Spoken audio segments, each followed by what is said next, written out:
ആലത്തൂർ ബ്രദറും ക്രമീകരിച്ചിരിക്കുന്ന സുവിശേഷ യോഗങ്ങളുടെ രണ്ടാം രാത്രിയിൽ ഇത്രയും പ്രിയപ്പെട്ടവർക്ക് ഈ പന്തലിന് കീഴിൽ കടന്നു വന്നിരിക്കുവാൻ, ദൈവത്തെ മഹത്വപ്പെടുത്തുവാൻ സ്വർഗത്തിലെ ദൈവം ഒരവസരം കൂടെ ഒരുക്കി നൽകി.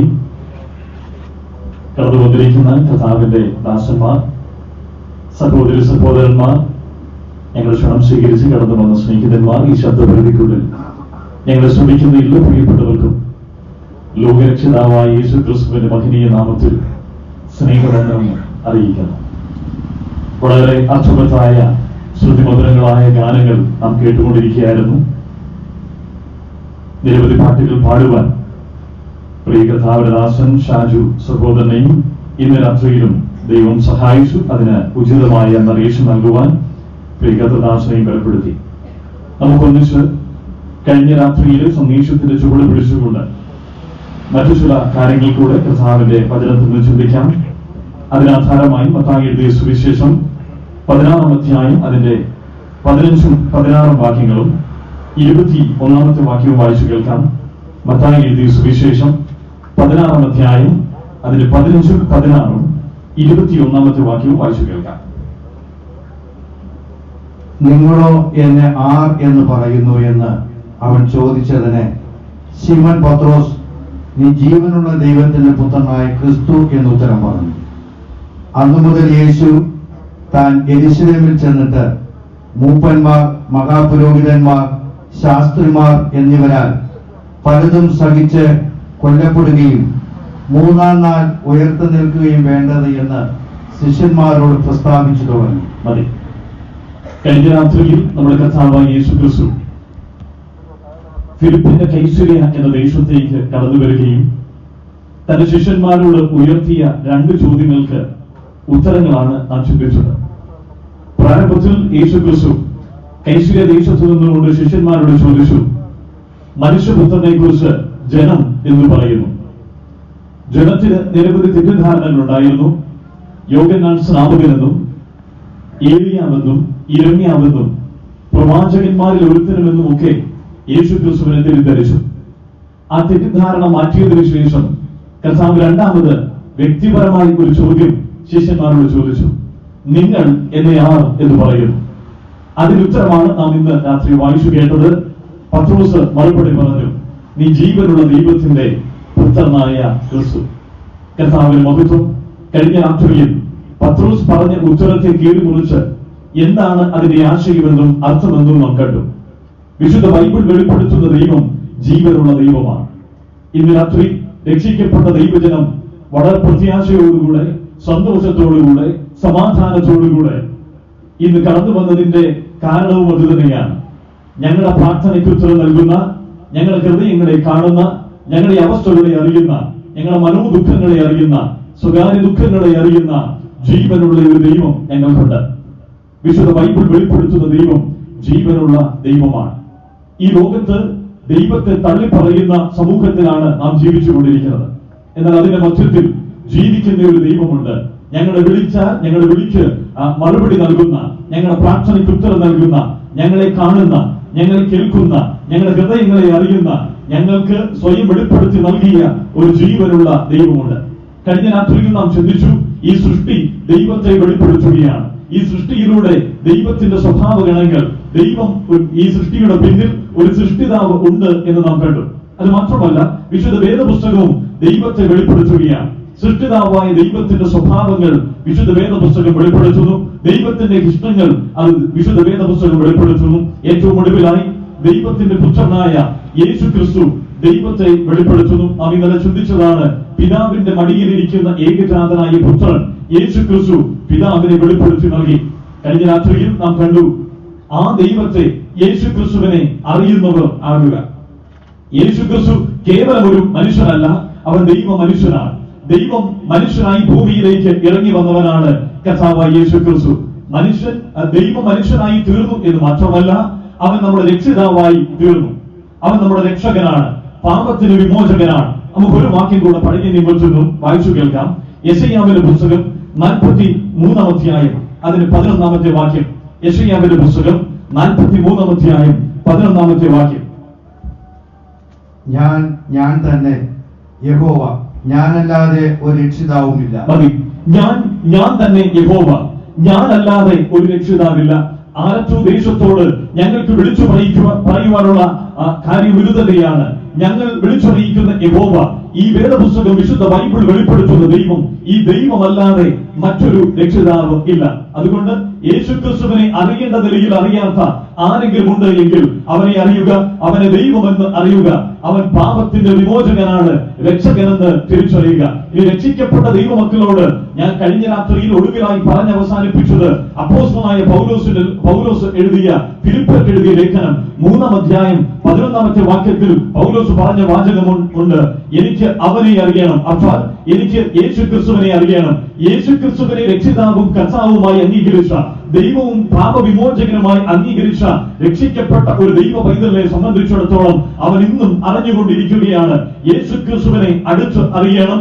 ഒരു ദൈവ പൈതലിനെ സംബന്ധിച്ചിടത്തോളം അവൻ രക്ഷിക്കപ്പെടുന്ന ആ നിമിഷത്തിൽ അവൻ സ്വർഗത്തിലെ കുടുംബത്തിലേക്ക് ദൈവത്തിന്റെ മകനായി മകളായി അവൻ ഏറ്റെടുക്കപ്പെടുകയാണ്. അവൻ ഒരു പൈതലായി ജനിക്കപ്പെടുകയാണ്. അങ്ങനെയെങ്കിൽ ഒരു കുഞ്ഞ് ഒരു ഭവനത്തിൽ ജനിച്ചു വീഴുമ്പോൾ, മാതാപിതാക്കൾക്ക് ജനിച്ചു വീഴുമ്പോൾ ഞാൻ പറയട്ടെ, ആ കുഞ്ഞ് വളരണം. അതുപോലെ തന്നെയാണ് ഒരു രക്ഷിക്കപ്പെട്ട ദൈവപൈതലും അവൻ വളരേണ്ടിയിരിക്കുന്നു. ഇവിടെ പൗലോസ് ആ വളർച്ചയെ കുറിച്ച് പറഞ്ഞിരിക്കുകയാണ്. യേശുക്രിസ്തുവിനെ അധികം അറിയുന്തോറും വളരുകയാ, ആത്മീകമായി വളരുകയാ, ആത്മീക ജീവിതത്തിൽ വളർച്ച സംഭവിക്കുകയാ. ഈ ലോകത്തിൽ എത്രയോ നല്ല ആളുകളുണ്ട്. ലോകത്തിൽ നാം ദൂരെ നിന്നുകൊണ്ട് കണ്ടു മനസ്സിലാക്കുന്ന ചില ആളുകളുണ്ട്. അവരോടൊക്കെ അടുത്തു ചെന്ന് അല്പം അറിഞ്ഞു കഴിഞ്ഞാൽ ഇനി കുറച്ചുകൂടെ അടുത്തടുത്ത് അറിയുന്തോറും അകലുവാനുള്ള സാധ്യതകൾ വർദ്ധിക്കും. എന്നാൽ ഞാൻ ഇന്ന് രാത്രി പറയട്ടെ, അടുക്കും തോറും അറിയും തോറും അനുസരിക്കുവാൻ കൊള്ളാവുന്ന, ആരാധിക്കുവാൻ കൊള്ളാവുന്ന, ഞാനിങ്ങനെ പറയട്ടെ, അനുഗമിക്കുവാൻ കൊള്ളാവുന്ന ഏതെങ്കിലും ഒരു വ്യക്തിത്വം ഉണ്ട് എങ്കിൽ അത് കർത്താവായ യേശുക്രിസ്തു മാത്രമാണ്. അതുകൊണ്ട് രക്ഷിക്കപ്പെട്ട ദൈവമക്കളോട് ഇങ്ങനെ പറയട്ടെ, നാം വളരേണ്ടിയിരിക്കുന്നു. ഏതിൽ വളരണം? യേശുക്രിസ്തുവിനെ കുറിച്ചുള്ള അറിവിൽ വളരണം. അവനെ വ്യക്തിപരമായി അറിഞ്ഞ് അനുദിനവും അവനെ കൂടുതലായി അറിഞ്ഞ് വളരേണ്ടിയിരിക്കുന്നു. അത് നമ്മുടെ ഉത്തരവാദിത്വമാണ്. കർത്താവ് നമ്മെ സഹായിക്കട്ടെ. കഴിഞ്ഞ രാത്രിയിൽ ഈ രക്ഷിക്കപ്പെടുക എന്നതിലൂടെ നാം ഈ യേശുക്രിസ്തുവിനെ ശരിയായ നിലയിൽ അറിയേണ്ടതിന്റെ ആവശ്യകതയാണ് നാം ചിന്തിച്ചത്. ദൈവം മനുഷ്യനായി ഈ ഭൂമിയിലേക്ക് ഇറങ്ങി വന്നതാണ് കർത്താവായ യേശുക്രിസ്തു. എന്തിനാ ദൈവം മനുഷ്യനായി ഇറങ്ങി വന്നത്? ദൈവത്തിന് അവിടെ നിന്നുകൊണ്ട് പറഞ്ഞാൽ പോരായിരുന്നോ മനുഷ്യൻ അവന് പാപമോചനം ഉണ്ടാകട്ടെ എന്ന്? അത് പോരാ. അതുകൊണ്ട് ദൈവം തന്നെ ഇറങ്ങി വന്നു. അതിന്റെ കാരണങ്ങളാണ് ഇന്ന് രാത്രിയിൽ നാം ചിന്തിക്കുവാൻ പോകുന്നത്. യേശു എന്ന വാക്കിന്റെ അർത്ഥം പാപത്തിൽ നിന്ന് രക്ഷിക്കുന്നവൻ എന്നാണ്. യേശുക്രിസ്തു ഈ ഭൂമിയിലേക്ക് വന്നത് പാപത്തിന് വിമോചനം നൽകുവാൻ വേണ്ടിയാണ്. നാം കഴിഞ്ഞ രാത്രി ചിന്തിച്ചതുപോലെ ഒരുവന് മാത്രമേ പാപത്തെ ക്ഷമിക്കുവാൻ കഴിയുകയുള്ളൂ.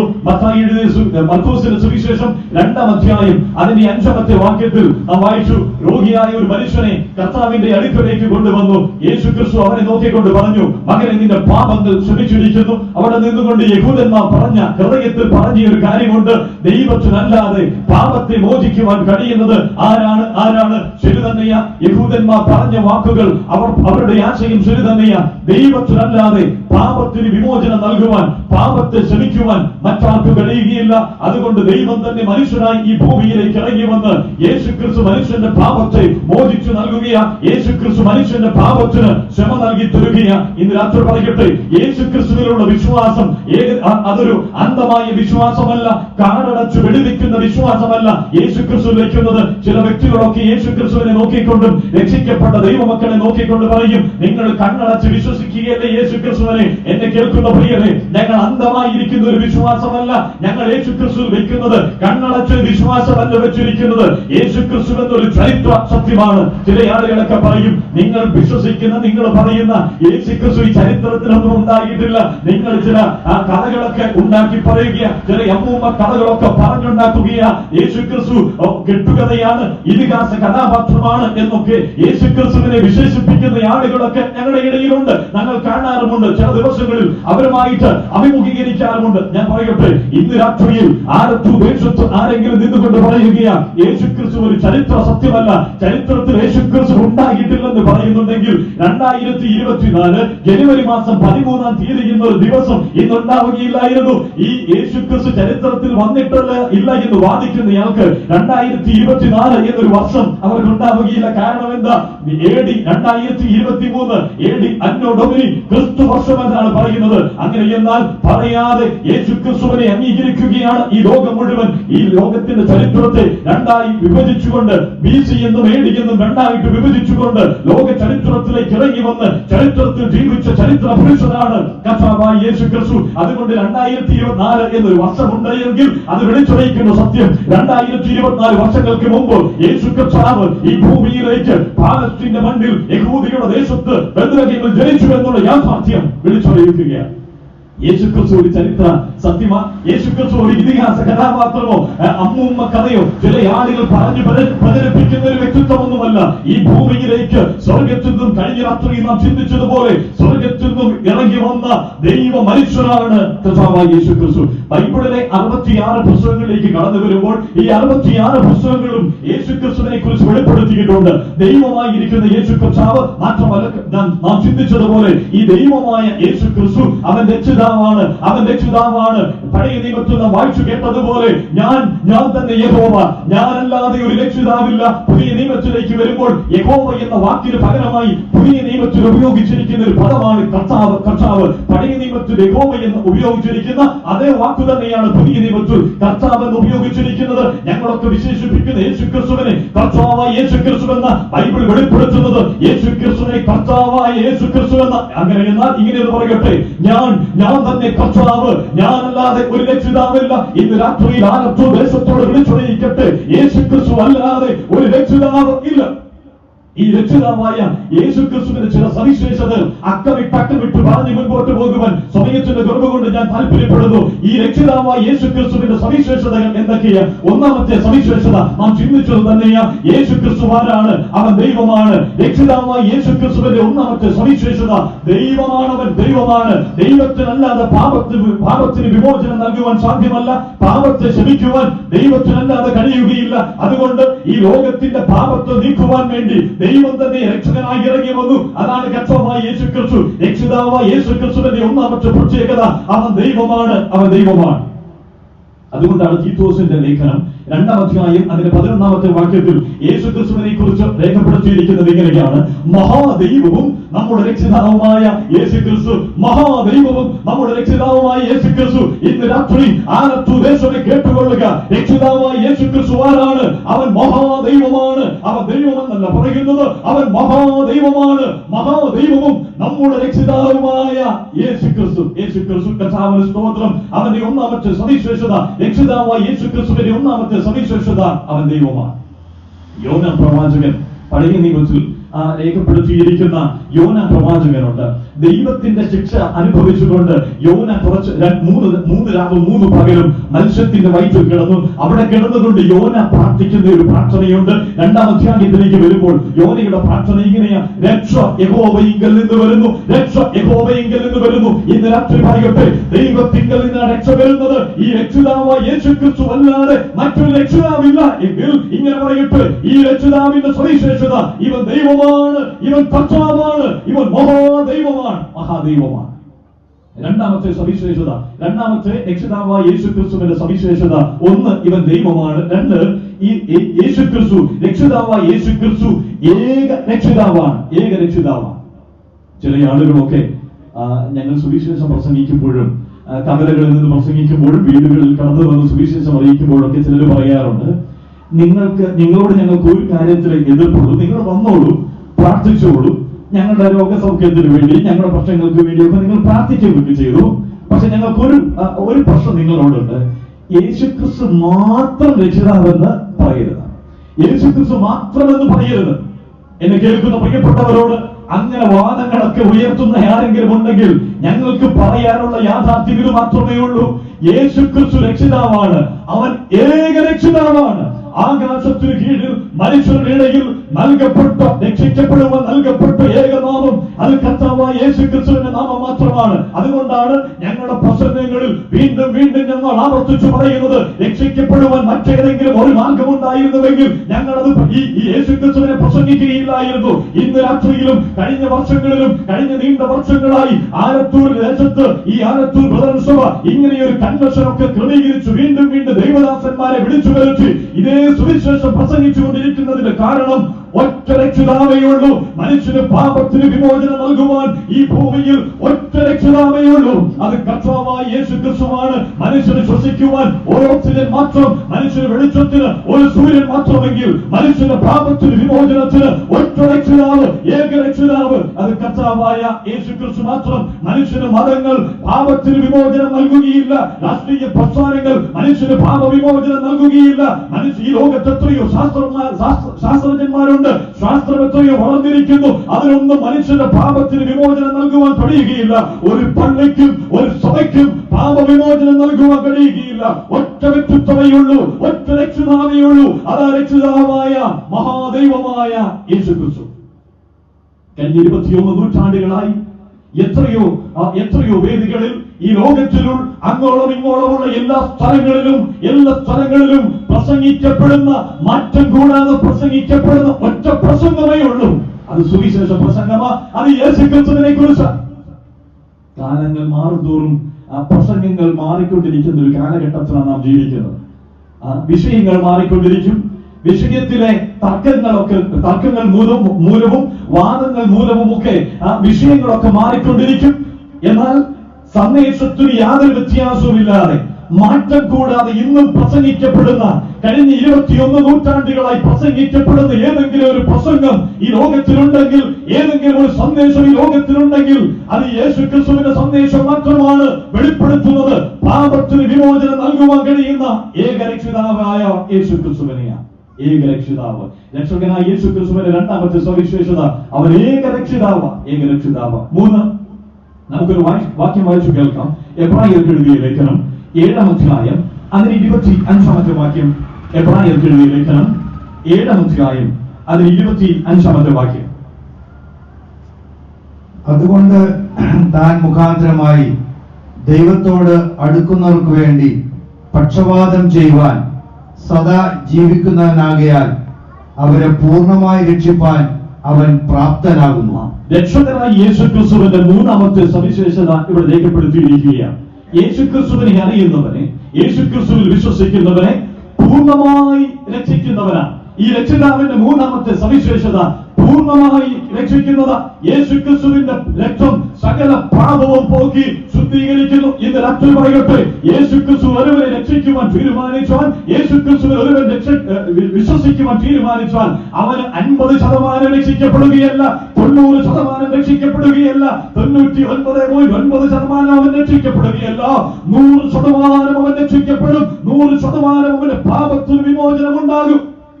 ഈ രക്ഷിതാവിന്റെ 3ാമത്തെ സവിശേഷത ഇവൻ പൂർണ്ണമായി രക്ഷിക്കുന്നവനാ. പൂർണ്ണമായി രക്ഷിക്കും. പകുതി രക്ഷ, ഇന്ന് അടുത്ത വർഷം പകുതി, അല്ലല്ല ഇന്ന് പകുതി നാളെ പകുതി, അങ്ങനെയുമല്ല. പൂർണ്ണമായി രക്ഷിക്കുന്നവൻ. ആലത്തൂരിൽ ഇന്നെ കേൾക്കുന്ന ഏതെങ്കിലും ഒരു പ്രിയപ്പെട്ടവൻ അവിടെയോ ഇവിടെയോ നിന്നുകൊണ്ട് യേശുക്രിസ്തുവിനെ സ്വന്തം രക്ഷിതാവായി സ്വീകരിക്കുന്നുവെങ്കിൽ ഞാൻ പറയട്ടെ, നിന്നെ പൂർണ്ണമായി രക്ഷിക്കുവാൻ കഴിയുന്ന രക്ഷകനാണ് കർത്താവായ യേശുക്രിസ്തു. നീ എത്ര കഠിന കൊടിയ പാപിയായിരുന്നാലും ചില ആളുകളൊക്കെ പറയാറുണ്ട്, നിങ്ങൾ ഈ പ്രസംഗമൊക്കെ പ്രസംഗിക്കുന്നത് കൊള്ളാം, ഇതൊന്നും എനിക്കുള്ളതല്ല. കാരണം എന്റെ വീട്ടുകാരനെ തള്ളിക്കളഞ്ഞിരിക്കുകയാ, നാട്ടുകാർക്ക് ഞാനൊരു തലവേദനയാ, എന്റെ കൂട്ടുകാരനെ അടുപ്പിച്ചിട്ടില്ല, ഒന്നിനും കൊള്ളരുതാത്തവനാ ഞാൻ എന്നൊക്കെ പറഞ്ഞുകൊണ്ട് മദ്യത്തിനും മയക്കുമരുന്നിനും അടിമകളായി ജീവിക്കുന്ന ആരെങ്കിലും ഇന്ന് രാത്രി കേൾക്കുന്നുവെങ്കിൽ നിന്റെ ജീവിതത്തിന് പരിപൂർണമായ വ്യത്യാസം കൊണ്ടുവരുവാൻ കഴിയുന്ന ഒരു ദൈവമുണ്ട്, ഒരു രക്ഷിതാവുണ്ട്. നിന്റെ ജീവിതത്തിന് പരിപൂർണമായി ഒരു വ്യത്യാസം കൊണ്ടുവരുവാൻ കഴിയുന്ന, നിന്റെ ജീവിതത്തിലെ സകല പാപങ്ങളെയും ക്ഷമിക്കുന്ന ഒരു ദൈവമുണ്ട്, രക്ഷിതാവുണ്ട്. ആ രക്ഷിതാവിനെ ഞങ്ങൾ ഇവിടെ വിളിച്ചറിയിക്കുന്നത് ഏക രക്ഷിതാവ്, പൂർണ്ണമായി രക്ഷിപ്പാൻ പ്രാപ്തനായ യേശുക്രിസ്തു.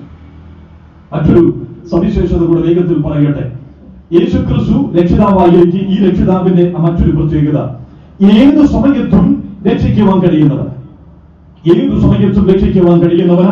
കഴിഞ്ഞ നാളുകളിൽ നിങ്ങൾ ഒരുപക്ഷെ യേശു ക്രിസ്തുവിനെ പുറംകാലം കൊണ്ട് തട്ടിത്തെറിപ്പിച്ചുകൊണ്ട് നിങ്ങൾ മുൻപോട്ട് പോയ ഒരു വ്യക്തിയായിരിക്കാം. നിങ്ങൾ ഒരുപക്ഷെ മാറുന്നുകൊണ്ട് പറഞ്ഞിരിക്കാം, ഇനി എന്നെ രക്ഷിക്കുവാൻ കഴിയുകയില്ല. ചില ആളുകളൊക്കെ ആ കിടക്കയിൽ കിടന്നുകൊണ്ട് പറയും, അയ്യോ എന്റെ കാലമൊക്കെ കഴിഞ്ഞു, എനിക്കിനി നാളുകൾ വളരെ കുറച്ചു മാത്രമേ ഉള്ളൂ, വിരലുണ്ടാവുന്ന ദിനങ്ങൾ മാത്രമേ എന്റെ മുൻപിലുള്ളൂ, ഇനി എന്നെ രക്ഷിക്കുവാൻ ആർക്കും കഴിയുകയില്ല. ഇന്ന് രാത്രി ഞാനെന്ന് പറയട്ടെ, താങ്കളുടെ സമയം അതിക്രമിച്ചു പോയിട്ടില്ല. ഇന്ന് രാത്രിയിലും നിന്നെ രക്ഷിക്കുവാൻ കഴിയുന്ന ഒരു ദൈവമുണ്ട്.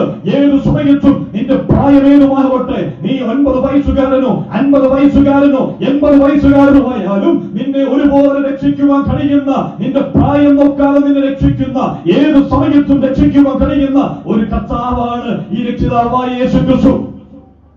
കാൽവറിയിലെ ക്രൂശിൽ യേശു ക്രിസ്തുവിനെ ക്രൂശീകരിക്കുമ്പോൾ 2 കള്ളന്മാര് വലത്തുമിടത്തുമായിട്ടുണ്ടായി. അതിലൊരു കള്ളൻ താൻ ക്രൂശിക്കപ്പെട്ട് തന്റെ മരണം ഏതാനും മിനിറ്റുകൾ മാത്രം മുൻപിൽ നിൽക്കെ ആ കള്ളനെ കുറിച്ച് പറഞ്ഞിരിക്കുന്നത് എങ്ങനെയാ?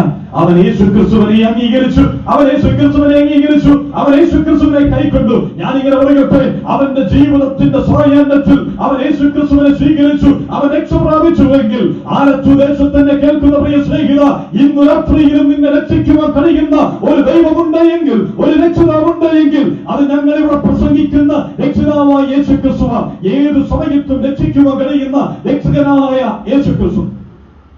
മറ്റൊരു സവിശേഷത, ഏവരെയും രക്ഷിക്കുന്നവനാണ് ഈ കർത്താവായ യേശു ക്രിസ്തു. ഏവരെയും, ഏത് സമയത്ത് മാത്രമല്ല, ഏവരെയും രക്ഷിക്കുവാൻ കഴിയും. നമുക്കൊരു വാക്യം വായിച്ചു കേൾക്കാം. ക്രൈസ്തവ ലോകത്തിന് വളരെ പരിചിതമായിരിക്കുന്ന ഒരു വാക്യം, മത്തായി എഴുതിയ സുവിശേഷം 11-ാം അധ്യായം അതിന്റെ 28-ാമത്തെ വാക്യം. മത്തായി എഴുതിയ സുവിശേഷം 11-ാം അധ്യായം അതിന്റെ 28-ാമത്തെ വാക്യം. അധ്വാനിക്കുന്നവരും ഭാരം ചുമക്കുന്നവരുമായുള്ളവരെ എല്ലാവരും എന്റെ അടുക്കൽ വരുവിൻ, ഞാൻ നിങ്ങളെ ആശ്വസിപ്പിക്കും. ഇവിടെ കർത്താവായ യേശു ക്രിസ്തു നിന്നുകൊണ്ട് ഒരു പ്രഖ്യാപനം നടത്തുകയാണ്. അധ്വാനിക്കുന്നവരും ഭാരം ചുമക്കുന്നവരുമായുള്ളവരെ എല്ലാവരും എന്റെ അടുക്കൽ വരുവിൻ. എല്ലാ പ്രവചകരും എന്റെ അടുക്കൽ വരുവിൻ. അല്ലല്ല, എല്ലാ യഹൂദന്മാരും എന്റെ അടുക്കൽ വരുവിൻ. അല്ല, യേശു ക്രിസ്തു അങ്ങനെയല്ല പറഞ്ഞത്. എല്ലാ പെന്തക്കോസ്തുകാരും എന്റെ അടുക്കൽ വരുവിൻ, എല്ലാ ആലത്തൂർ ദേശക്കാരും എന്റെ അടുക്കൽ വരുവിൻ. ഞാൻ പറയട്ടെ, ഈ ലോകത്തെ നോക്കിക്കൊണ്ട് യേശു ക്രിസ്തു പറയുക, എല്ലാവരും പ്രത്യേക വിഭാഗക്കാര് വരുവാനല്ല, പ്രത്യേക സഭക്കാര് വരുവാനല്ല പറഞ്ഞിരിക്കുന്നത്.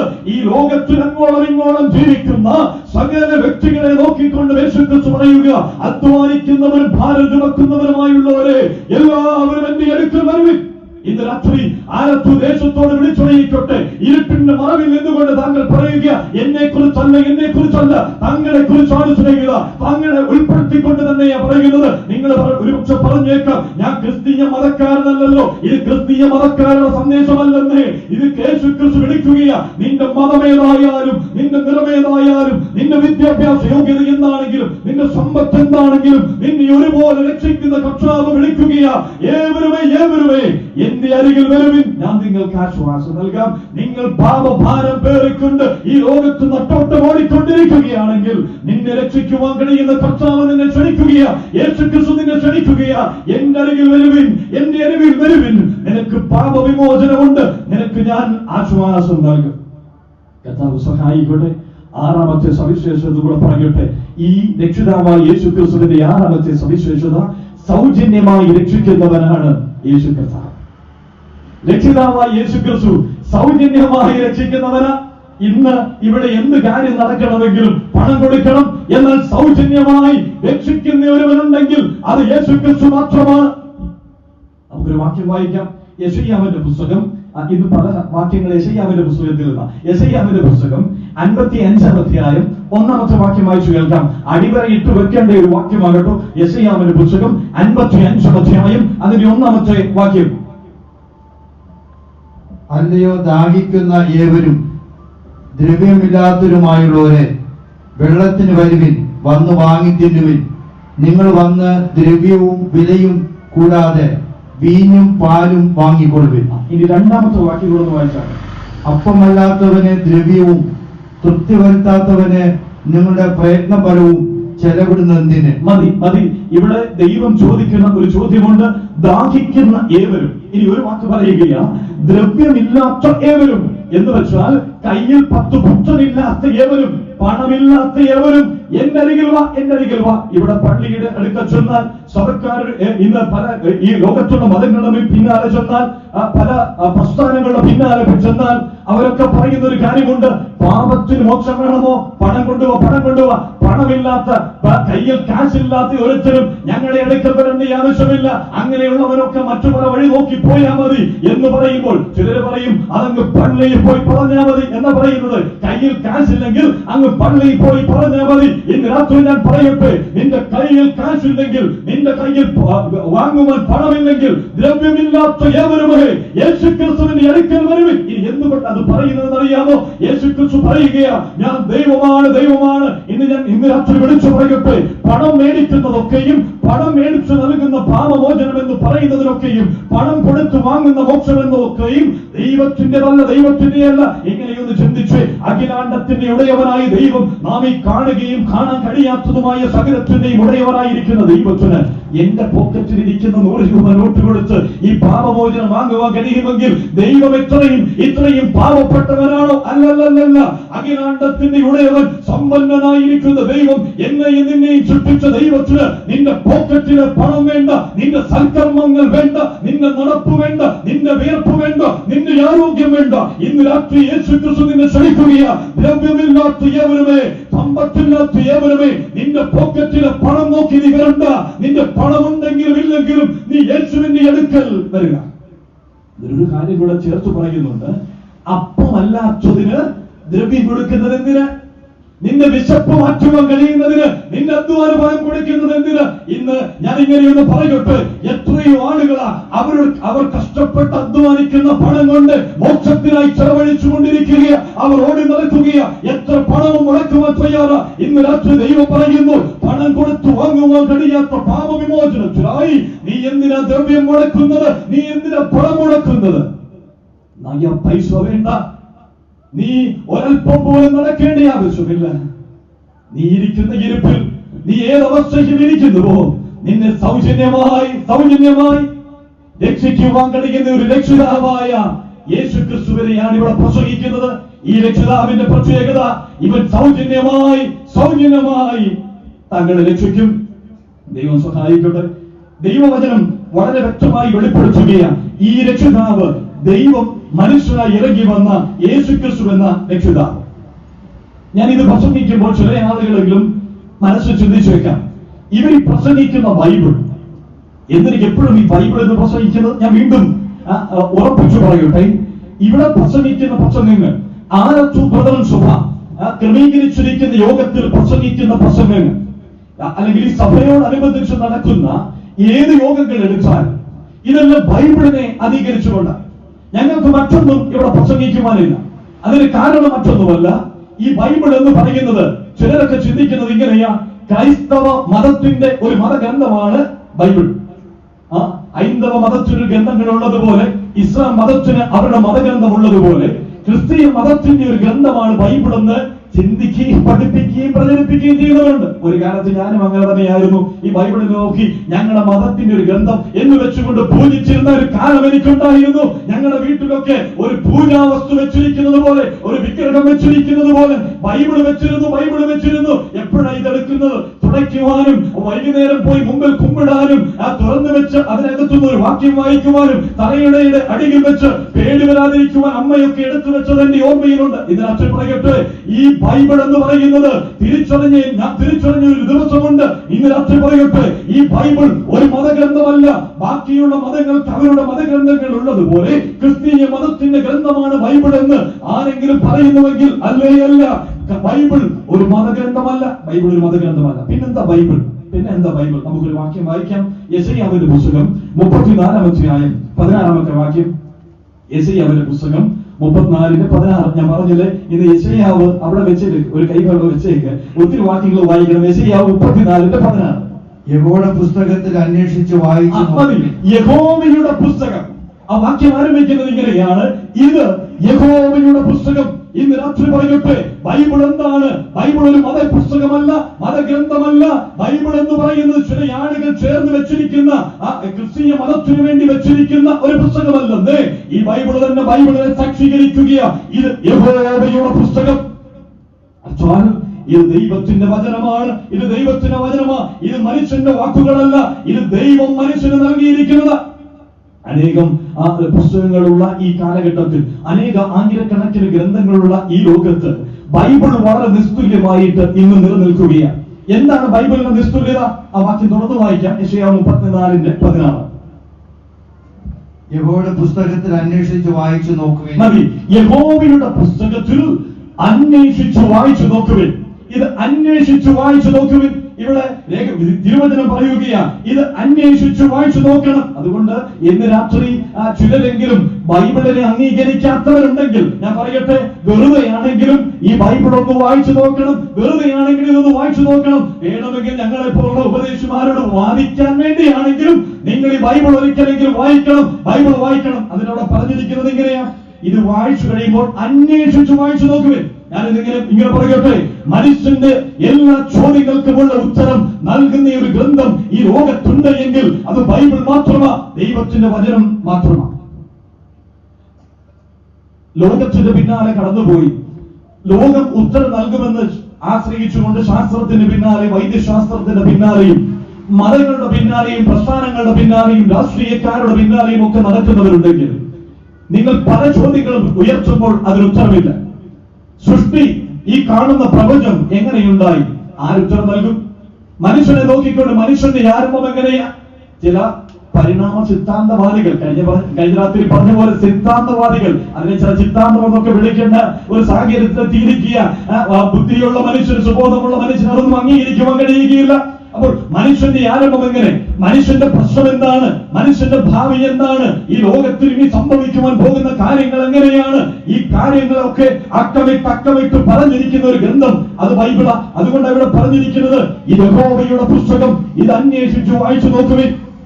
ഞാനിങ്ങനെ പറയട്ടെ, നിങ്ങളുടെ എന്ത് ചോദ്യവുമായിട്ട് യേശു ക്രിസ്തുവിന്റെ അടുക്കൽ, അഥവാ ഈ ബൈബിളിന്റെ അരികിലേക്ക് കടന്നു വരിക. നിങ്ങൾ അന്വേഷിച്ച് നോക്കുക. ഈ 66 പുസ്തകങ്ങളുള്ള ബൈബിൾ നിങ്ങൾ വായിച്ചു നോക്കുക. നിങ്ങളുടെ എല്ലാ ചോദ്യങ്ങൾക്കുമുള്ള ഉത്തരം ഇതിന് നൽകുവാൻ കഴിയും. ലോകത്തിൽ ഇങ്ങനെയൊരു ഗ്രന്ഥം മറ്റൊന്നില്ല. ബൈബിളിന്റെ നിസ്തുല്യത എന്ന് പറയുന്നത് ഇതിന്റെ ഉള്ളടക്കത്തിന്റെ നിസ്തുല്യതയാ. ഇതിനകത്ത് രേഖപ്പെടുത്തിയിരിക്കുന്ന, വിശുദ്ധ ബൈബിളിൽ രേഖപ്പെടുത്തിയിരിക്കുന്നത് മനുഷ്യന്റെ സകല ചോദ്യങ്ങൾക്ക് ഉള്ള ഉത്തരം ബൈബിൾ വെളിപ്പെടുത്തുക. അപ്പോൾ ബൈബിളിന്റെ ഉള്ളടക്കം അതിന് നിസ്തുല്യതയെ ചൂണ്ടിക്കാണിക്കുന്നു. ഇനി തുറന്നു വായിക്കാം. യെശയ്യാ 34:16. അവയിൽ ഒന്നും കാണാതിരിക്കുകയില്ല, ഒന്നിനും ഇണയില്ലാതിരിക്കുകയുമില്ല. ഒന്നും കാണാതിരിക്കുകയില്ല. അച്ഛാൽ മനുഷ്യന്റെ എല്ലാ ചോദ്യങ്ങൾക്കുമുള്ള ഉത്തരം അതിലുണ്ട്. വീണ്ടും പറഞ്ഞിരിക്കുക, ഒന്നിനും ഇണയില്ലാതിരിക്കുകയില്ല. ബൈബിളിന്റെ ഒരു പ്രത്യേകത, ബൈബിളിന്റെ ഒരു നിസ്തുല്യത ഇവിടെ രേഖപ്പെടുത്തി വെച്ചിരിക്കുകയാണ്. ഈ വിശുദ്ധ ബൈബിളിൽ 66 പുസ്തകങ്ങളുണ്ട്. ഉൽപ്പത്തി തുടങ്ങി വെളിപ്പാട് വരെ 66 പുസ്തകങ്ങളുണ്ട്. 1600 വർഷങ്ങൾ കൊണ്ട് 40ഓളം എഴുത്തുകാരാൽ എഴുതപ്പെട്ട ഗ്രന്ഥമാണ് ബൈബിൾ എന്ന് പറയുന്നത്. ലോകത്തിന്റെ നാനാ തുറകിൽപ്പെട്ട ആളുകൾ, രാജാക്കന്മാർ ഇതിൽ എഴുതിയിട്ടുണ്ട്, പുരോഹിതന്മാർ എഴുതിയിട്ടുണ്ട്, പ്രവാചകന്മാർ എഴുതിയിട്ടുണ്ട്, ഇളയന്മാർ എഴുതിയിട്ടുണ്ട്, മുക്കുവന്മാർ എഴുതിയിട്ടുണ്ട്, വൈദ്യൻ എഴുതിയിട്ടുണ്ട്. അങ്ങനെ നാനാ തുറയിൽപ്പെട്ട 40ഓളം എഴുത്തുകാരാൽ പല ഭൂഖണ്ഡങ്ങളിൽ ഇരുന്നുകൊണ്ട് 1600 വർഷങ്ങളുടെ ഇടവേളക്കുള്ളിൽ നിന്നുകൊണ്ട് എഴുതപ്പെട്ട ഒരു ഗ്രന്ഥമാണ് ബൈബിൾ. എന്നാൽ ഈ ബൈബിളിന്റെ ഒരു പ്രത്യേകത ഇവിടെ രേഖപ്പെടുത്തിയിരിക്കുക, ഇതിനൊന്നിനും ഇടയില്ലാതിരിക്കുകയില്ല. മനസ്സിലായോ? എന്ന് വെച്ചാൽ ഈ 66 പുസ്തകങ്ങൾ ഒന്നോടൊന്ന് ചേർത്ത് വെക്കുവാൻ കഴിയും. മറ്റൊരു വാക്കിൽ ഇങ്ങനെ പറയട്ടെ, ഒരു മേശയ്ക്ക് ചുറ്റും ഇരുന്നു കൊണ്ട് 40 ആണികൾ എഴുതിയാൽ അതുപോലെ അതിനും ചേർച്ചയുള്ളതായിട്ട് ഇരിക്കും. ഇനി ഒരു മേശയ്ക്ക് ചുറ്റും ഇരുന്ന് 40 ആളുകൾ എഴുതിയാൽ തന്നെ 40 ആളുകൾ 40 കാര്യങ്ങൾ എഴുതി വെക്കും. എന്നാൽ ഇന്ന് രാത്രി പറയട്ടെ, ഇത് ദൈവത്തിന്റെ വചനമായി ഇരിക്കുന്നത് കൊണ്ട് 40 എഴുത്തുകാരാൽ അന്യോന്യം കാണാത്തവർ പോലും 1600 വർഷങ്ങൾ കൊണ്ട് എഴുതപ്പെട്ട ഈ വിശുദ്ധ ബൈബിൾ ഇത് ദൈവവചനമായിരിക്കുന്നത് കൊണ്ട് ഇതൊന്നിനോടൊന്ന് ചേർന്നിരിക്കുന്നതാണ്. ഇതിന്റെ ഐക്യതയിൽ, ഇതിന്റെ ഒരുമ, ഇതിന്റെ നിസ്തുല്യതയെ വിളിച്ചറിയിക്കുക. സമയം പോരാത്തതുകൊണ്ട് വേഗത്തിൽ മുൻപോട്ട് വരട്ടെ. ഇതിന്റെ ഉള്ളടക്കം നിസ്തുല്യതയെ വെളിപ്പെടുത്തുന്നു, ഇതിന്റെ ഒരുമ നിസ്തുല്യതയെ വെളിപ്പെടുത്തുന്നു. മറ്റൊരു യാഥാർത്ഥ്യം, അതിജീവനത്തിൽ ഇത് നിസ്തുല്യമാണ്. അതിജീവനത്തിൽ ചിന്തിച്ചേക്കും, എന്താ ഈ ബൈബിളിന് ഇത്ര പ്രശ്നം? ഞാൻ പറയട്ടെ, കഴിഞ്ഞ 21 നൂറ്റാണ്ടുകളായി പോരാ, അതിനു മുൻപും ഈ ബൈബിള് നേരിട്ടതുപോലെ പോരാട്ടം മറ്റൊരു ഗ്രന്ഥവും ഈ ലോകത്തിലൊരു ഗ്രന്ഥവും അനുഭവിച്ചിട്ടില്ല. ഞാനിങ്ങനെ പറയട്ടെ, ബൈബിളിനെ മുടിച്ചു കളയുവാൻ വേണ്ടി, ഇല്ലായ്മ ചെയ്യുവാൻ വേണ്ടി ചരിത്രത്തിൽ എത്രയോ ആളുകൾ കടന്നു വന്നിട്ടുണ്ട്. അവരൊക്കെ കാലയവനികൾക്കുള്ളിൽ കടന്നുപോയി. എന്നാൽ ഇന്നും ബൈബിൾ നിലനിൽക്കുകയാണ്. അത് ജീവിതത്തിന്റെ കാര്യത്തിൽ ബൈബിൾ നിസ്തുല്യമാണ്. യേശുക്രിസ്തു ഈ ഭൂമിയിലേക്ക് കടന്നു വരുന്നതിന് മുൻപ് BC 175 ജീവിച്ചിരുന്ന ഒരു ചക്രവർത്തിയായിരുന്നു അന്തിയോക്കസ് എപ്പിഫാനസ് എന്ന് പറയുന്ന വ്യക്തിത്വം. അന്തിയോക്കസ് എപ്പിഫാനസ് അദ്ദേഹം പറഞ്ഞത് ഇങ്ങനെ, അദ്ദേഹം എബ്രായ ബൈബിൾ, പഴയ നിയമ ബൈബിൾ, എബ്രായ ബൈബിൾ തീർത്തു കളയും, നശിപ്പിച്ചു കളയും, ഇല്ലായ്മ ചെയ്യുമെന്ന് പറഞ്ഞുകൊണ്ട് എല്ലാ കോപ്പികളും നശിപ്പിച്ചു കളയുവാൻ വേണ്ടി അദ്ദേഹം ഇറങ്ങി തിരിച്ചു. എന്നാൽ ആ ചക്രവർത്തി ഈ ലോകത്തോട് വിട പറഞ്ഞ് കാലയവനികൾക്കുള്ളിൽ മറഞ്ഞു പോയപ്പോൾ ബൈബിളിന്റെ യാത്ര തുടർന്നുകൊണ്ടിരിക്കുക. ശേഷം യേശുക്രിസ്തുവിന് ശേഷം 18ാം നൂറ്റാണ്ടിലേക്ക് കടന്നു വന്നപ്പോൾ AD 18ാം നൂറ്റാണ്ടിൽ ഒരുപക്ഷെ നിങ്ങൾ കേട്ടിട്ടുള്ളതായിരിക്കാം, ഫ്രഞ്ച് നിരീശ്വരവാദിയായ വോൾട്ടയർ പറഞ്ഞ വാക്കുകൾ. അദ്ദേഹം ഇങ്ങനെ പറഞ്ഞു, 50 വർഷത്തിനുള്ളിൽ ഈ ബൈബിൾ ഈ ഭൂമിയിൽ നിന്ന് പൂർണ്ണമായും ഞാൻ ഇല്ലാതാക്കും, പൂർണ്ണമായും ഇല്ലാതായി തീരും എന്ന് ഞാൻ പറയട്ടെ. 50 വർഷം കഴിഞ്ഞപ്പോൾ ഈ വാചകം പറഞ്ഞ വോൾട്ടയർ ഇല്ലാതെയായി പോയി. അതിനുശേഷം ഈ വോൾട്ടയറിന്റെ വീട് ജനീവ ബൈബിൾ സൊസൈറ്റി വാങ്ങിയിട്ട് അവിടെ അദ്ദേഹത്തിന്റെ വീട്ടിൽ ആ ബൈബിൾ അച്ചടിക്കുവാൻ തുടങ്ങി. ഈ ബൈബിൾ എത്രയോ ശക്തിയേറിയ വചനമാണ്. ഇത് അതിജീവനത്തിൽ നിസ്തുല്യമാണ്.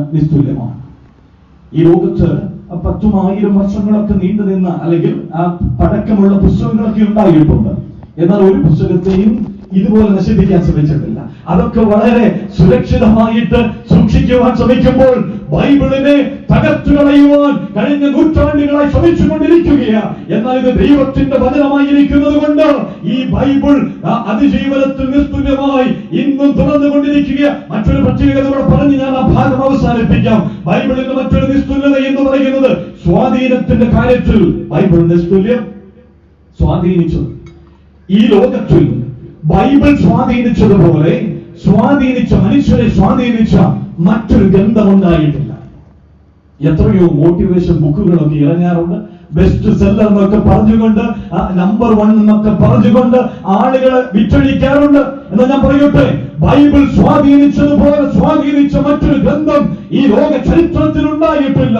ഇന്ന് രാത്രിയിൽ ഇവിടെ കടന്നു വന്നിരിക്കുന്ന ബൈബിൾ വായിക്കുന്ന ഏതെങ്കിലും ഒരു വ്യക്തിയോട് ചോദിച്ച് യേശുക്രിസ്തു തിരുവചനം, വിശുദ്ധ ബൈബിൾ നിങ്ങളുടെ ജീവിതത്തിൽ എന്ത് ചെയ്തുവെന്ന് എല്ലാവരും ഉത്തരം പറയും. ഞങ്ങളുടെ ദുഃഖത്തിന്റെ വേളയിൽ ആശ്വാസം നൽകി തന്നത് ഈ ബൈബിളാണ്. തളർന്നുപോയിരിക്കുന്ന സമയങ്ങളിൽ ആശ്വാസം നൽകി തന്നത് ഈ ബൈബിളാണ്. ബൈബിള് ഞങ്ങളെയൊക്കെ സ്വാധീനിച്ചുകൊണ്ടിരിക്കുക.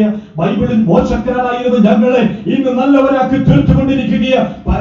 മോശം സ്വഭാവം ഉണ്ടായിരുന്ന ആളുകളുടെയൊക്കെ സ്വഭാവങ്ങൾ മാറി യേശുക്രിസ്തുവിന്റെ സ്വഭാവത്തിലേക്ക് ഞങ്ങളെ കൂട്ടിക്കൊണ്ടുവരിക. ഞങ്ങളുടെ വർത്തമാനത്തിന്റെ ശൈലി മാറി, ഇടപാടുകളുടെ ശൈലി മാറി, പ്രവൃത്തികളുടെ ശൈലി മാറി, നടപ്പിന്റെ ശൈലി മാറി എന്ന് പറയട്ടെ. ബൈബിൾ ഇന്നും അനേകരുടെ ജീവിതങ്ങളെ സ്വാധീനിച്ചുകൊണ്ടിരിക്കുക. 1700കളിൽ ജീവിച്ചിരുന്ന ഒരു കൂട്ടം ആളുകളെ കുറിച്ച് ഞാൻ വായിച്ച ഒരു സംഭവമുണ്ട്. ബോണ്ടിക് എന്ന് പറയുന്ന ഒരു കപ്പൽ, ഒരു വലിയ കപ്പൽ, അതിലുണ്ടായിരുന്ന ജീവനക്കാർ തന്നെ 20 പേരടങ്ങുന്ന ജീവനക്കാർ ഈ കപ്പൽ മോഷ്ടിച്ചുകൊണ്ട് അവരൊരു ദ്വീപിലേക്ക് കടന്നുപോയി. ഈ ദ്വീപിലേക്ക് ഇവർ യാത്ര ചെയ്തു പോകുമ്പോൾ ഇവരുടെ ലക്ഷ്യം എന്ന് പറയുന്നത് പരിഷ്കാരമില്ലാത്ത, ഈ ലോകത്തിലെ ആധുനിക മനുഷ്യരൊന്നും കടന്നെത്താത്ത ഒരു ദ്വീപിൽ എത്തിച്ചേരണം. ഇനി അവിടെ ചെല്ലുമ്പോൾ നിയമങ്ങളില്ലാത്ത, പോലീസുകാരില്ലാത്ത, കോടതിയില്ലാത്ത, നിയന്ത്രണങ്ങളില്ലാത്ത, നിബന്ധനകളില്ലാത്ത ഒരു ദ്വീപിൽ അവിടെ ചെന്ന് ഞങ്ങൾക്ക് സ്വതന്ത്രമായി ജീവിക്കണം. അങ്ങനെ 20ഓളം വരുന്ന ഈ ജീവനക്കാരെ ഈ കപ്പൽ മോഷ്ടിച്ചുകൊണ്ട് ഒരു ദ്വീപിലെത്തി. യാതൊരു പരിഷ്കാരവും ഇല്ലാത്ത ഒരു ദ്വീപിലെത്തിച്ചേർന്നു. അവരുടെ ആഗ്രഹം പോലെ അവരുടെ ജീവിതം അവിടെ തുടങ്ങി. സ്വതന്ത്രമായ ജീവിതം. നിയമങ്ങളില്ല, പോലീസുകാരില്ല, അവിടെ യാതൊരു നിയമങ്ങളും പ്രശ്നങ്ങളുമില്ല. ഇവരിങ്ങനെ കുറച്ചു നാളുകൾ ജീവിച്ചു കഴിഞ്ഞപ്പോൾ അവിടെയുള്ള ഒരു പ്രത്യേകതരം ചെടികൾ ഇവർ പരിചയപ്പെട്ട് കഴിഞ്ഞപ്പോൾ മനസ്സിലാക്കി ഈ ചെടിയിൽ നിന്ന് മനുഷ്യൻ എവിടെ കടന്നു ചെന്നാലും കണ്ടുപിടുത്തങ്ങൾ നടത്തുമല്ലോ. കണ്ടുപിടിച്ച് മനുഷ്യന് വളരെ ആവശ്യമുള്ള, ഈ ദേശത്തുള്ള ചില ആളുകളിലും വളരെ ആവശ്യമുള്ള കാര്യം എന്ന് പറയുന്ന ഒരു സംഗതി എന്താണെന്നറിയാമോ? ലഹരി ഉണ്ടാക്കുന്ന മദ്യം ഉണ്ടാക്കുവാൻ സാധിക്കുമെന്ന് ഈ ചെടികളിൽ നിന്ന് ഇവർ പഠിച്ചു. അതിനുശേഷം ആ ചെടികളിൽ നിന്നും ഇവർ മദ്യം ഉണ്ടാക്കുവാൻ തുടങ്ങി. എല്ലാവരും കുടിക്കുവാൻ തുടങ്ങി, ഒരുത്തരൊഴികെ. അങ്ങനെ ഇവർ മദ്യപിച്ച് 1-2 വർഷങ്ങൾക്കുള്ളിൽ ഈ 20 പേരിൽ ഒരാൾ ഒഴിച്ചു ബാക്കി എല്ലാവരും മരിച്ചു കഴിഞ്ഞപ്പോൾ ഈ ജീവനോടെ ശേഷിക്കുന്ന ഒരുത്തൻ അവൻ ചെയ്തത്, ആ മരിച്ചവരുടെ പെട്ടികളും കാര്യങ്ങളും ഒക്കെ അവൻ പരിശോധിച്ചു നോക്കി. മറ്റാരോടും അവിടെ സംസാരിക്കാനില്ലല്ലോ, പരിഷ്കാരമില്ലാത്ത കുറെ ആളുകൾ അകത്തുണ്ടെന്നല്ലാതെ മറ്റാരുമില്ലല്ലോ. അപ്പോൾ തപ്പി നോക്കിയപ്പോൾ കിട്ടി ഒരു പുസ്തകം, ബൈബിൾ. ഇത് വായിക്കാൻ തുടങ്ങി. ഞാൻ പറയുന്നത് കെട്ടിക്കഥയല്ല, നടന്ന ഒരു സംഭവമാണ്. ആ മനുഷ്യൻ അത് വായിക്കുവാൻ തുടങ്ങി. ഇന്ന് രാത്രി പറയട്ടെ, അവന് തെറ്റിപ്പോയ തെറ്റ്, അവൻ എവിടെ വീണുപോയി എന്ന് അവൻ മനസ്സിലാക്കി. അവൻ മാനസാന്തരപ്പെട്ടു. അവനൊരു പുതു മനുഷ്യനായി തീർന്നു. യേശുക്രിസ്തുവിനെ അംഗീകരിച്ച് ആ ദ്വീപിൽ തുടർന്നുകൊണ്ട് അവൻ രക്ഷിക്കപ്പെട്ടു. ഇനി തീർന്നില്ല. ആ സംഭവം ഇങ്ങനെയാണ് തുടർന്നത്. ആ ദ്വീപിൽ അവൻ തനിയായിരിക്കുമ്പോൾ അവൻ ആ ദേശത്ത് ദ്വീപിൽ തന്നെ പരിഷ്കാരമില്ലാത്ത ആളുകളുടെ അടുക്കലേക്ക് ചെന്നിട്ട് അവരോടെല്ലാം ഈ ബൈബിളിലെ സത്യങ്ങൾ വിളിച്ചറിയിക്കുവാൻ തുടങ്ങി. അവിടെ പരിഷ്കാരമില്ല ആളുകളോട്, ജീവിതം എന്തെന്നറിയാത്ത ആളുകളോട് ഈ യേശുക്രിസ്തുവിനെ കുറിച്ച് പറഞ്ഞു. എനിക്ക് പറയട്ടെ, ആ ദ്വീപിലുള്ള ആളുകളൊക്കെ ഈ തിരുവചനം, ബൈബിൾ അവരുടെ ജീവിതത്തിലേക്ക് കടന്നു വന്നപ്പോൾ യേശുക്രിസ്തുവിനെ അംഗീകരിച്ച് മാനസാന്തരപ്പെട്ട് രക്ഷിക്കപ്പെട്ടു. പറയട്ടെ, ആ ദ്വീപ് ഒരു ക്രിസ്തീയ ദ്വീപായി തീർന്നു. പരിഷ്കാരമില്ലാത്ത ആളുകളുടെ ജീവിതത്തിൽ, പാപത്തിൽ ആഴ്ന്ന് ജീവിക്കുന്ന മനുഷ്യന്റെ ജീവിതത്തിൽ വ്യത്യാസം വരുത്തുവാൻ കഴിയുന്ന, സ്വാധീനം വരുത്തുവാൻ കഴിയുന്ന ഒറ്റ പുസ്തകമേ ഈ ലോകത്തിലുള്ളൂ. അത് ബൈബിളാണ്. കർത്താവ് നമ്മെ സഹായിക്കട്ടെ. ഈ ബൈബിളിന്റെ സവിശേഷത, നിസ്തുലത അത് എണ്ണിയാൽ പറഞ്ഞാൽ തീരുന്നതല്ല. കർത്താവ് നമ്മെ സഹായിക്കട്ടെ. ഈ ബൈബിൾ വെളിപ്പെടുത്തുക, ഈ യഹോവയുടെ പുസ്തകം വെളിപ്പെടുത്തുക, മനുഷ്യനോട് സംസാരിക്കുന്ന ദൈവം ബൈബിളിലൂടെ സംസാരിക്കുകയാണ്. മനുഷ്യ, നിനക്കൊരു രക്ഷിതാവ് ഉണ്ട്. മനുഷ്യന്റെ പാപത്തിനൊരു പരിഹാരകനുണ്ട്. ഒരു കർത്താവായ യേശുക്രിസ്തുവുണ്ട്. ഇതിനർത്ഥം ഇങ്ങനെ പറയട്ടെ, ബൈബിൾ വെളിപ്പെടുത്തുക മനുഷ്യന്റെ പ്രശ്നം എന്തെന്ന്. ലോകത്തോട് ചോദിക്കുക, എന്താ മനുഷ്യന്റെ പ്രശ്നം? പല ആളുകൾ പല ഉത്തരം പറയും. രാഷ്ട്രീയക്കാര് പറയും, ഈ നാടുകളിലെ ഭരണം ശരിയല്ല, അത് മനുഷ്യന്റെ പ്രശ്നം. തൊഴിലില്ലായ്മയാണെന്ന് മറ്റൊരു കൂട്ടർ പറയും. കുടുംബ തകർച്ചയാണെന്ന്, മദ്യപാനമാണെന്നൊക്കെ ചില ആളുകൾ പറയും. ചില വീട്ടമ്മമാരുടെ ഒക്കെ ദുഃഖം കേട്ടാൽ അവർ പറയും, എന്റെ കെട്ടിയോ എന്റെ മദ്യപാനം ഒന്ന് തീർത്ത് തന്നാ മതി, ഇതാ ഞങ്ങളുടെ അസമാധാനത്തിന്റെ പ്രശ്നം. അങ്ങനെ പലർക്കും പല പ്രശ്നങ്ങളൊക്കെ ഉയർത്തി കാണിക്കുവാനുള്ളപ്പോൾ ബൈബിൾ മനുഷ്യനെ നോക്കിക്കൊണ്ട് പറയുക, മനുഷ്യ നിന്റെ പ്രശ്നം എന്തെന്നറിയാമോ? ഈ പറഞ്ഞിട്ടുള്ള കാര്യങ്ങൾ, ചെറിയ കാര്യങ്ങളൊക്കെ നീ പറയുന്നുണ്ടല്ലോ, എന്നാൽ നിന്റെ മനുഷ്യന്റെ ആത്യന്തികമായ പ്രശ്നം എന്ന് പറയുന്നത് അത് തൊഴിലില്ലായ്മയല്ല. മനുഷ്യന്റെ ആത്യന്തികമായ പ്രശ്നം എന്ന് പറയുന്നത് അവന്റെ രോഗമല്ല. മനുഷ്യന്റെ ആത്യന്തികമായ പ്രശ്നം എന്ന് പറയുന്നത് അത് മദ്യപാനമല്ല. ഇതൊക്കെ പ്രശ്നം തന്നെയാണ്. എന്നാ ബൈബിൾ പറയുക, എന്താ മനുഷ്യന്റെ ആത്യന്തികമായ പ്രശ്നം? അത് പാപമാണ്. ഇത് കേൾക്കുമ്പോൾ തന്നെ ചില ആളുകളിലേക്ക് നെറ്റി ചൊളിക്കുവാൻ തുടങ്ങും. ഇത് പറയാനാണോ ഇത്രയും വളച്ചൊളിച്ചു കൊണ്ടുവന്നത് എന്നൊക്കെ ചോദിക്കുന്ന ആളുകളുണ്ട്. നിങ്ങൾ എവിടെ പ്രസംഗിച്ചാലും, നിങ്ങൾ ഏത് യോഗത്തിൽ കടന്നു ചെന്നാലും പറയുന്ന ഒരു കാര്യമുണ്ട്, പാപം. മനുഷ്യനെ നോക്കി പാപി എന്നല്ല നിങ്ങൾ വിളിക്കുന്നത്. മനുഷ്യനെ നോക്കി പാപി എന്ന് വിളിച്ചാൽ അതാണ് പാപം എന്ന് പറയുന്ന ആളുകളെയൊക്കെ എന്റെ ജീവിതത്തിൽ കണ്ടിട്ടുണ്ട്. എന്നാ പറയട്ടെ, ഈ ദേശത്തുള്ള നല്ലവരായ ആളുകളെ നോക്കിക്കൊണ്ട്, നല്ല വസ്ത്രം ധരിക്കുന്ന, നന്നായി അധ്വാനിക്കുന്ന ആലത്തൂർ ദേശത്തുള്ള പ്രിയപ്പെട്ടവരെ നോക്കിക്കൊണ്ട് മനുഷ്യ നീ പാപി എന്ന് ഞാൻ പറയുകയില്ല. പറയുന്നത് ആരാണെന്നറിയാമോ? മനുഷ്യനെ സൃഷ്ടിച്ച, മനുഷ്യനെ അറിയുന്ന, ജീവനുള്ള സ്വർഗ്ഗത്തിലെ ദൈവം പറയുകയാണ്, മനുഷ്യൻ പാപി. എല്ലാ മനുഷ്യരും പാപികളാണ്. വിശുദ്ധ ബൈബിൾ പറയുന്നു, റോമാലേഖനം 3-ാം അധ്യായം 23-ാമത്തെ വാക്യം അവിടെ വെളിപ്പെടുത്തിയിരിക്കുന്നത് ഇങ്ങനെയാ, എല്ലാവരും പാപം ചെയ്ത് ദൈവതേജസ് ഇല്ലാത്തവരായി തീർന്നു. എല്ലാവരും പാപം ചെയ്ത്. ഇങ്ങനെ പറയട്ടെ, ഒരുവൻ വന്ന് പറയുക, നിങ്ങൾ പറയുന്നതൊക്കെ ആരെ കുറിച്ച്? വിദ്യാഭ്യാസം ഇല്ലാത്തവരെ കുറിച്ച്. ഞാൻ വിദ്യാഭ്യാസമുള്ളവനാ. ബൈബിൾ നോക്കി നിന്നെ വിളിക്കും, നീ നല്ലവനാ, നീ വിദ്യാഭ്യാസമുള്ള ഭാവി. നിനക്ക് MA ഉണ്ടോ? നീ MA-കാരൻ ഭാവി. നിനക്ക് BA ഉണ്ടോ? നീ BA-കാരൻ ഭാവി. ഇംഗ്ലീഷുകാരനും ഭാവി, മലയാളിയും ഭാവി. അമേരിക്കക്കാരനും മലയാളിയും തമ്മിലുള്ള വ്യത്യാസം ഇത്രയേ ഉള്ളൂ. അമേരിക്കക്കാരൻ ഇംഗ്ലീഷ് എന്നുള്ള പറയുമ്പോൾ മലയാളി ഒന്നാം തരം മലയാളത്തിൽ പറയുന്നു. എല്ലാവരും പാപികൾ. ലോകം, വിശുദ്ധ ബൈബിൾ ലോകത്തെ നോക്കി പറയുക, ലോകത്തിലെ സകല മനുഷ്യരും, ആദം മുതൽ ഇന്ന് വരെയും ജീവിക്കുന്ന സകല മനുഷ്യരും പാപിയാണ്. കർത്താവ് നമ്മെ സഹായിക്കട്ടെ. ആദമിന്റെ അനുസരണക്കേടിനാൽ ആരംഭിച്ച പാപം ഇന്നും തുറന്നുകൊണ്ടിരിക്കുകയാണ്. ഇന്നും നാമൊക്കെ പാപികളായി ഈ ലോകത്തിലെ സകല മനുഷ്യരും പാപത്തിൽ ജീവിച്ചുകൊണ്ടിരിക്കുകയാണ്. ചിലരൊക്കെ പറയാറുണ്ട്, വിദ്യാഭ്യാസം ഇല്ലാത്തത് ഇതിന്റെയൊക്കെ കുഴപ്പം, വിദ്യാഭ്യാസം കൊടുത്താൽ മതി. ഒരു പ്രയോജനവും ഇല്ല. ഞാൻ മുമ്പ് പലയിടത്ത് പറഞ്ഞിട്ടുള്ള ഒരു കാര്യമാണ്. വിദ്യാഭ്യാസം ഇല്ലാത്ത ഒരു കള്ളനെ സംബന്ധിച്ചിടത്തോളം ഒരു ചരക്ക് വണ്ടി കാണുമ്പോൾ ഈ ചരക്ക് വണ്ടിക്കകത്ത് ചരക്ക് മുട്ടിക്കാൻ അവന് തോന്നുന്നത്. ഇനി അവന് വിദ്യാഭ്യാസം കൊടുത്ത് അവൻ ചെയ്യുന്നത് എന്താണെന്നറിയാമോ? ചരക്ക് മാത്രമല്ല, ചരക്ക് വണ്ടി ഉൾപ്പെടെ അവൻ മോട്ടിച്ചു കൊണ്ടുപോകും. ഇതാ വിദ്യാഭ്യാസം കൊടുത്താലുള്ള കാര്യം. സാക്ഷര സുന്ദര കേരളം എന്നൊക്കെ അഭിമാനത്തോടു കൂടെ പറയുന്ന നമ്മുടെ കൊച്ചു കേരളത്തിലേക്ക് നോക്കിക്കേ, എന്തെല്ലാം അക്രമങ്ങൾ ഓരോ ദിവസവും എത്രയോ വിദ്യാഭ്യാസം ഉള്ളവർ ചെയ്യുന്ന അക്രമങ്ങളെന്ന് വായിക്കുന്നത് വിദ്യാഭ്യാസം ഇല്ലാഞ്ഞിട്ടാണോ? ചില വിദ്യാഭ്യാസമുള്ള അമ്മമാര് കുഞ്ഞുങ്ങളെ കഴുത്തു ഞെരിച്ചു കൊല്ലുന്നത്, വിദ്യാഭ്യാസമുള്ള IT മേഖലയിലുള്ള ഡിജിറ്റൽ ലോകത്തിൽ ജീവിക്കുന്ന എത്രയോ ആളുകൾ ചെയ്യുന്ന ഡിജിറ്റൽ കള്ളത്തരങ്ങൾ, ഡിജിറ്റൽ അക്രമങ്ങളൊക്കെ നാം കേൾക്കുകയും വായിക്കുകയും ചെയ്യുന്നവരല്ല. ഈ മദ്യം കുടിക്കുന്നതും അത് കുടിച്ചാൽ വലിയ രോഗങ്ങൾക്കും ക്യാൻസറിനും ഒക്കെ കാരണമായി തീരുമെന്നൊക്കെ വളരെ വ്യക്തമായിട്ട് ഈ മദ്യക്കുപ്പിയുടെ മുകളിൽ എഴുതിയിട്ടുണ്ട്. ഇത് ശരീരത്തിന് ഹാനികരമാണ്, ആരോഗ്യത്തിന് ഹാനികരം. അറിയുന്നവരൊക്കെ ഒരു പക്ഷെ കേൾക്കുന്നുണ്ടായിരിക്കും. സിഗരറ്റ് പാക്കറ്റിൽ ഒരു വലിയ ഫോട്ടോ ഒക്കെ വെച്ചിട്ടുണ്ട്, പിക്ചറൊക്കെ വെച്ചിട്ടുണ്ട്. ആ ക്യാൻസറിന്റെ ഗൗരവം മനസ്സിലാക്കാൻ വേണ്ടി അതൊക്കെ ആ ചിത്രമൊക്കെ കാണിച്ചിട്ട് പറയും, smoking is injurious to health. ശരീരത്തിന് ആരോഗ്യത്തിന് വളരെ ദോഷം ചെയ്യുന്നതാണ് പുകവലിക്കുന്നത്, മദ്യപിക്കുന്നത്. ഓരോ വർഷവും ഓരോ ആഘോഷങ്ങൾ കഴിയുമ്പോൾ ആ പുതിയ വിപ്ലവം സൃഷ്ടിച്ചു എന്നൊക്കെ പറഞ്ഞു വരുന്ന വാർത്തകളുണ്ട്. കേരളത്തിൽ ഇത്രയധികം കോടിയുടെ മദ്യക്കുപ്പികൾ പൊട്ടി. ആരത്തു ദേശത്തിന്റെ കേൾക്കുന്ന പ്രിയ സ്നേഹിതരെ, മനുഷ്യന് വിദ്യാഭ്യാസം ഇല്ലാഞ്ഞിട്ടാണ് മദ്യപിക്കുന്നത്. ഇത് മദ്യപിക്കുന്നത് തെറ്റാണെന്ന് അറിഞ്ഞിട്ടും, മദ്യപിച്ച ശരീരം നശിക്കുമെന്ന് അറിഞ്ഞിട്ടും, ദൈവം നൽകി തന്ന ആരോഗ്യമുള്ള ശരീരത്തെ ഇത് കാർന്നു തിന്നുകയാണെന്ന് തിരിച്ചറിഞ്ഞിട്ടും മനുഷ്യൻ എന്തുകൊണ്ടാണ് മദ്യപിക്കുന്നത്? മനുഷ്യൻ എന്തുകൊണ്ടാണ് പുകവലിക്കുന്നത്? മനുഷ്യൻ പാപിയായതുകൊണ്ട്. നീ പാപം ചെയ്ത് പാപിയായതല്ല, ആലത്തുദേശമേ കേട്ടുകൊള്ളുക. മനുഷ്യൻ പാപം ചെയ്ത് ഇന്ന് പാപിയായതല്ല, മനുഷ്യൻ പാപിയായതുകൊണ്ടാണ് പാപം ചെയ്യുന്നത്.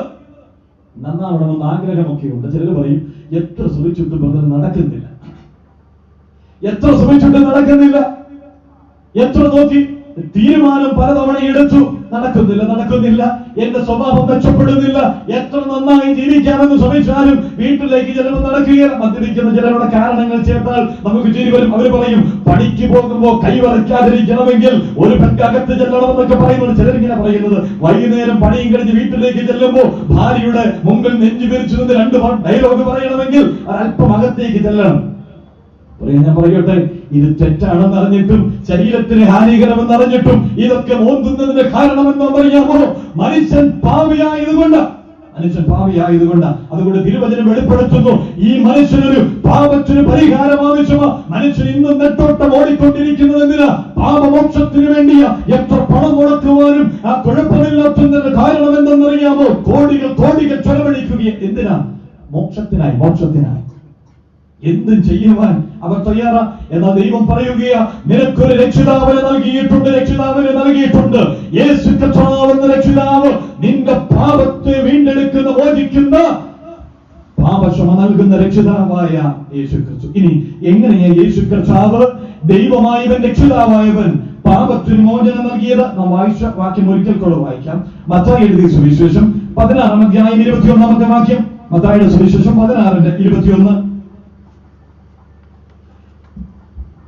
അന്ന് മുതൽ യേശു താൻ യെരൂശലേമിൽ ചെന്നിട്ട് മൂപ്പന്മാർ, മഹാപുരോഹിതന്മാർ, ശാസ്ത്രിമാർ എന്നിവരാൽ പലതും സഹിച്ച് കൊല്ലപ്പെടുകയും 3-ാം നാൾ ഉയർത്തെഴുന്നേൽക്കുകയും വേണ്ടത് എന്ന് ശിഷ്യന്മാരോട് പ്രസ്താവിച്ചു തുടങ്ങി.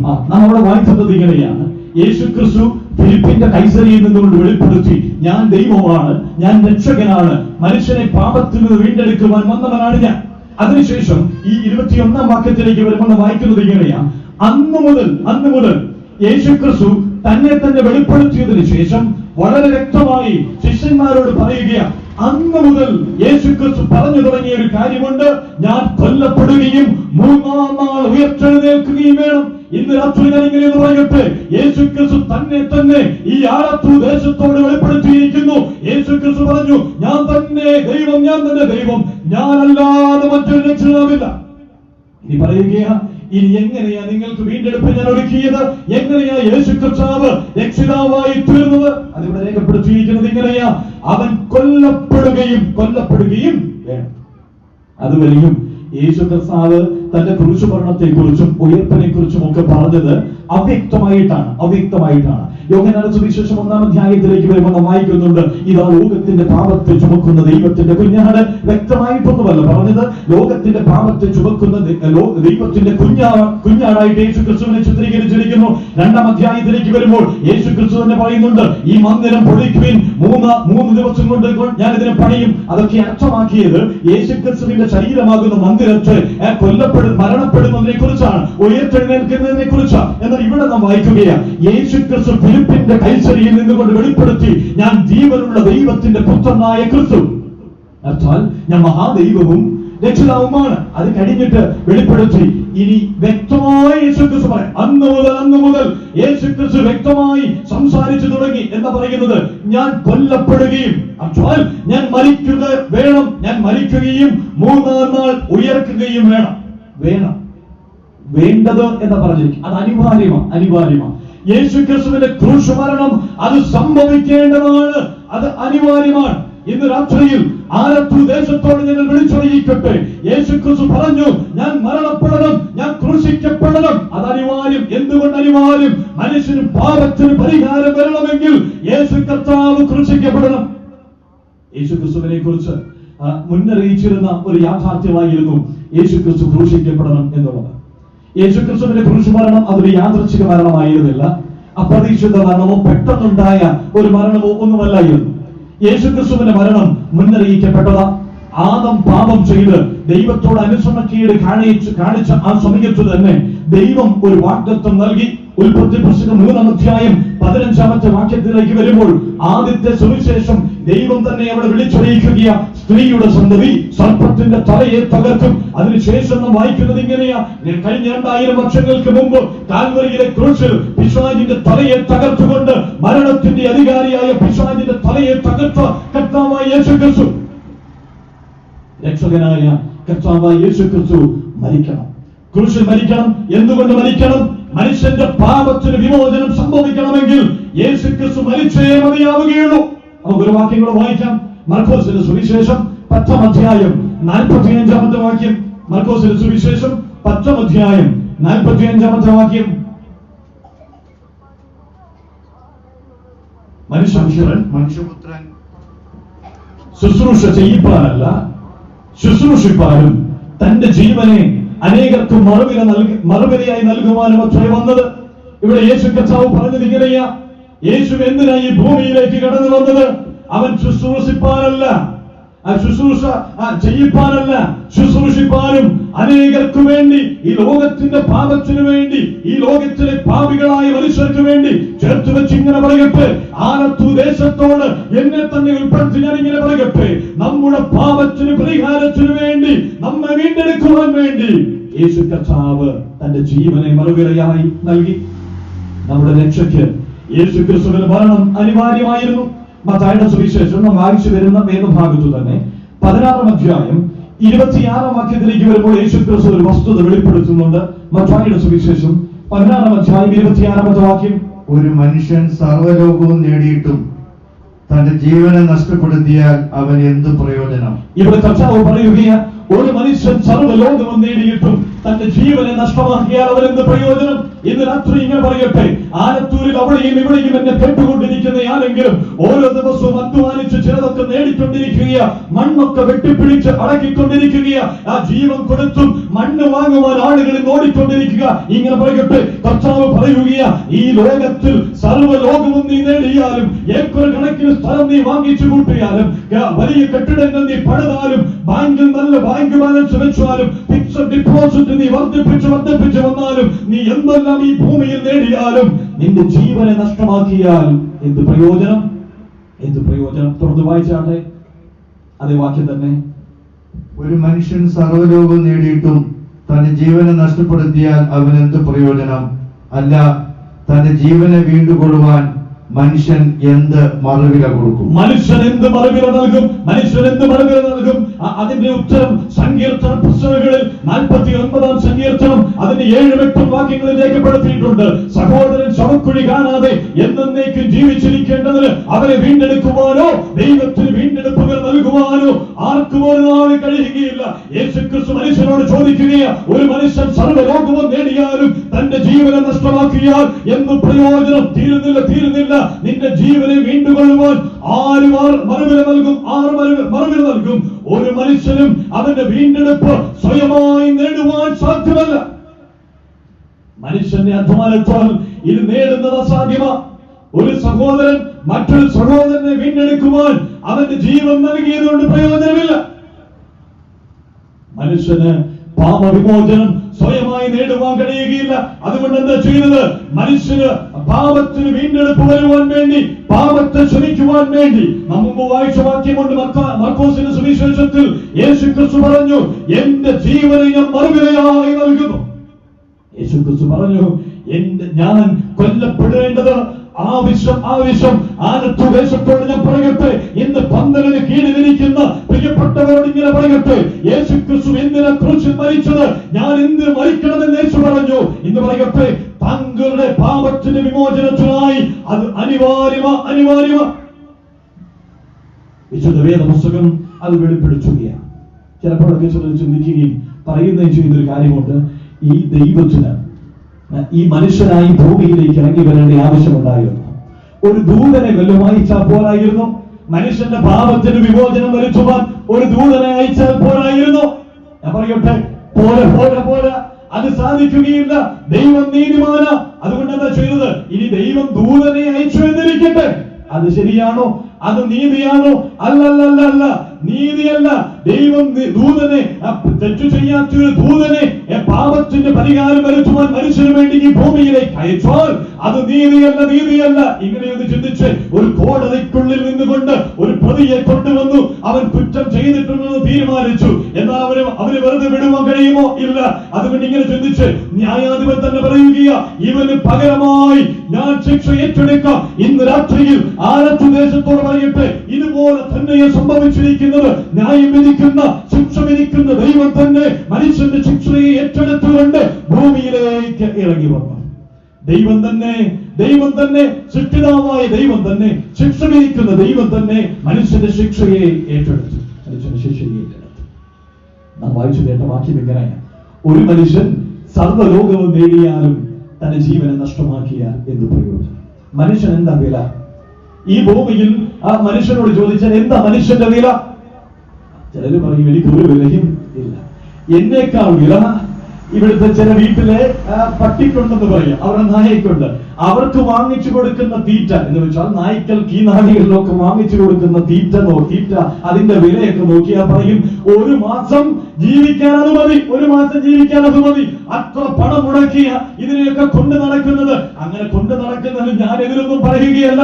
മനുഷ്യന്റെ വില എന്താ? മനുഷ്യന്റെ വില 10 രൂപയ്ക്ക് വേണ്ടി സഹോദരനെയും കൂട്ടുകാരനെയും ഒക്കെ കുന്നുകളയുന്ന ഒരു കാലഘട്ടത്തിലല്ല നാം ജീവിക്കുന്നത്. ചില വാർത്തകളൊക്കെ കേൾക്കുമ്പോൾ നെഞ്ചത്ത് കൈവച്ചു പോകും. എന്തെന്നറിയാമോ? കുടുംബ വഴക്കിനെ തുടർന്ന്, സാമ്പത്തിക ഇടപാടിനെ തുടർന്ന് ഒന്നിച്ച് കൂടെ വളർന്നു വന്ന സ്വന്തം സഹോദരനെ, സ്വന്തം സഹോദരിയൊക്കെ ഒറ്റ രാത്രിയിൽ കൊന്നുകളയുന്ന വാർത്തകൾ. ഒരു ജോലിയെ കുറിച്ച് നിങ്ങൾ കേട്ടിട്ടുണ്ടായിരിക്കും. ഇപ്പോഴും ജോലിയിൽ തന്നെയാ നാം എന്താ വായിച്ചത്? നാം ആ വാർത്ത കേട്ടപ്പോൾ കേരളം മുഴുവൻ ഞെട്ടിയതാണ്. ഒരു കുടുംബത്തിൽപ്പെട്ട തന്റെ അമ്മാവിയപ്പനെയും കുടുംബത്തിൽപ്പെട്ട 6-7 പേരെ സൈനികർ കൊടുത്ത് കൊലപ്പെടുത്തിയ ഒരു സ്ത്രീയെ കുറിച്ച്.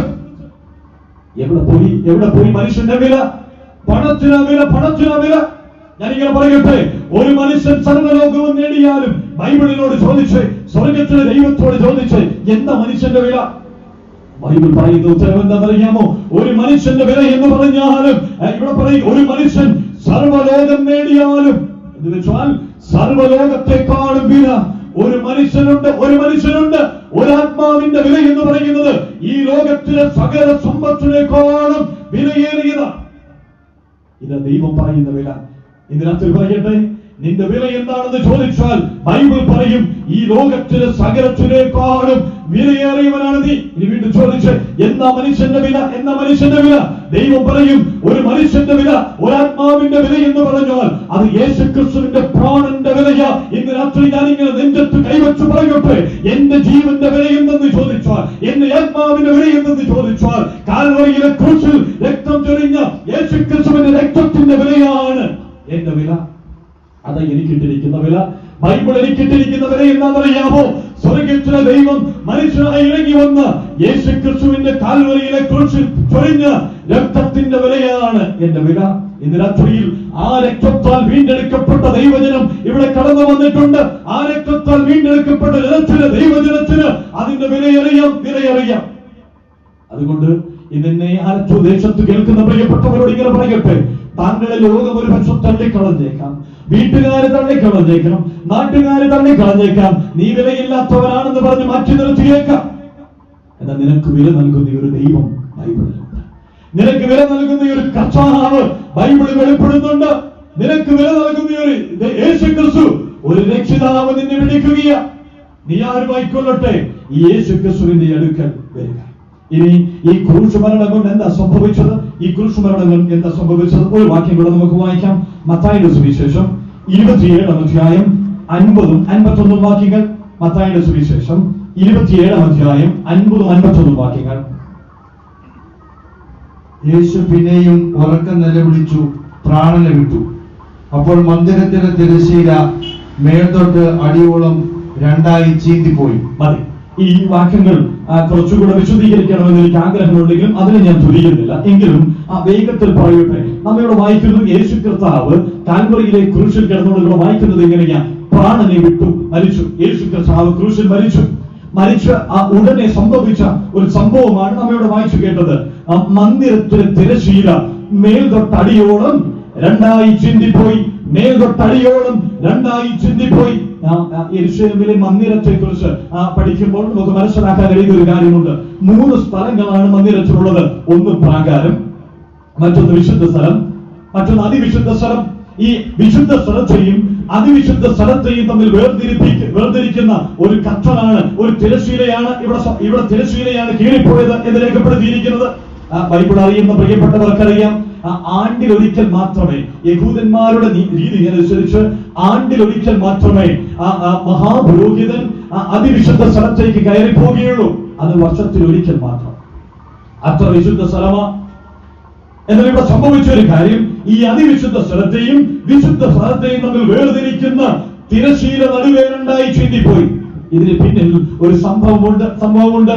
ഈ തിരശ്ശീല എന്താ അതിന് നടുവിലുള്ളതെന്ന് അറിയാമോ? പുറപ്പാട് പുസ്തകം 26 അധ്യായം 31 വാക്യത്തിലേക്ക് വരുമ്പോൾ ഈ തിരശ്ശീലയിൽ ഒരു ചിത്രമുണ്ട് എന്ന് രേഖപ്പെടുത്തിയിരിക്കുന്നു. വാക്യം എടുത്ത് വായിക്കുന്നില്ല. പുറപ്പാട് 26:31 അവിടെ വായിക്കുന്നത് ഇങ്ങനെയാ: ചിത്രക്കാരന്റെ കൈപ്പണിയായ കെരൂബുകൾ ഉള്ളതായി അതിനെ ഉണ്ടാക്കണം. ഈ തിരശ്ശീലയുടെ നടുവിൽ ഒരു ചിത്രമുണ്ട്. എന്തെന്നറിയാമോ? കെരൂബിന്റെ ചിത്രം. ഈ കെരൂബ് മനുഷ്യനെ ഓർമ്മപ്പെടുത്തുന്ന ഒരു വസ്തുതയുണ്ട്. എന്തെന്നറിയാമോ? ഉൽപ്പത്തി പുസ്തകം 3 അധ്യായത്തിലേക്ക് വരുമ്പോൾ മനുഷ്യൻ ആദം ദൈവത്തോട് അനുസരണക്കേട് കാണിച്ച് പാപം ചെയ്തു കഴിഞ്ഞപ്പോൾ ആദമിനെയും ഹവ്വയെയും ഏതേൻ തോട്ടത്തിലും ദൈവം പുറത്താക്കി. എന്നിട്ട് നാം വായിക്കുന്നത് ഇങ്ങനെയാ, 3 അധ്യായത്തിന്റെ ഏറ്റവും ഒടുവിൽ ഇങ്ങനെ വായിക്കുന്നു: കെരൂബുകളെ അവിടെ തീച്ചൂളയുമായി നിർത്തി. ഞാൻ പറയട്ടെ, കെരൂബുകളെ അവിടെ നിർത്തി എന്ന് വെച്ചാൽ ഈ കെരൂബ് ഓർമ്മപ്പെടുത്തുന്ന ഒരു യാഥാർത്ഥ്യമുണ്ട്. മനുഷ്യ, നീ പാപം ചെയ്തവനാണ്, നീ ദൈവത്തോട് തെറ്റ് ചെയ്തു പോയവനാണ്, നീ പാപിയാണ്. അതുകൊണ്ട് ഈ ദൈവത്തിന്റെ അടുക്കിലേക്ക് നിനക്ക് പ്രവേശനമില്ല. ഈ വിശുദ്ധ സ്ഥലവും അതിവിശുദ്ധ സ്ഥലത്തെയും തമ്മിൽ വേർതിരിക്കുമ്പോൾ ഈ തിരശ്ശീലയുടെ നടുവിലുള്ള കെരൂബ് ഓർമ്മപ്പെടുത്തുന്ന ഒരു യാഥാർത്ഥ്യമുണ്ട്. മനുഷ്യ, നീ പാപിയാണ്, നിനക്ക് ദൈവത്തിന്റെ അടുക്കിലേക്ക് പ്രവേശനമില്ല. ഇന്ന് രാത്രി ഞാൻ പറയട്ടെ, യേശു കർത്താവ് എന്തിനു വേണ്ടി ക്രൂശിൽ മരിക്കേണ്ടത് അനിവാര്യമായിരുന്നു? ഞാൻ പറയട്ടെ, ഈ തിരശ്ശീല നടുവേ ചെയ്തുപോയി. എന്തുകൊണ്ട് ചിന്തിപ്പോയി? ഇതിന്റെ നടുവിലൂടെ ഒരു വഴി തുറക്കപ്പെട്ടിരിക്കുന്നു. യേശു തന്റെ ദേഹം എന്ന തിരശ്ശീലയിൽ കൂടെ പുതിയൊരു വഴി തുറന്നു തന്നിരിക്കുകയാ. ഒറ്റ വഴി. എങ്ങനെയാ കീറിപ്പോയിരിക്കുന്നത്? നടുവേ രണ്ടായി ചിന്തിപ്പോയി. യേശു ക്രിസ്തു മരിച്ചപ്പോൾ നടുവേ രണ്ടായി ചിന്തിപ്പോയെന്ന് പറഞ്ഞത് പലതായി ചിന്തിപ്പോയി എന്നല്ല പറഞ്ഞിരിക്കുന്നത്, നടുവേ രണ്ടായി ചിന്തിപ്പോയി എന്ന് വെച്ചാൽ ആ നടുവേ കീഴ്ക്കൾ പോയപ്പോൾ നടുവിലൂടെ ഒരു വഴി മാത്രം തുറന്നു ലഭിച്ചിരിക്കുകയാണ്. ഇതിനകത്ത് പറയട്ടെ, പല വഴികളില്ല.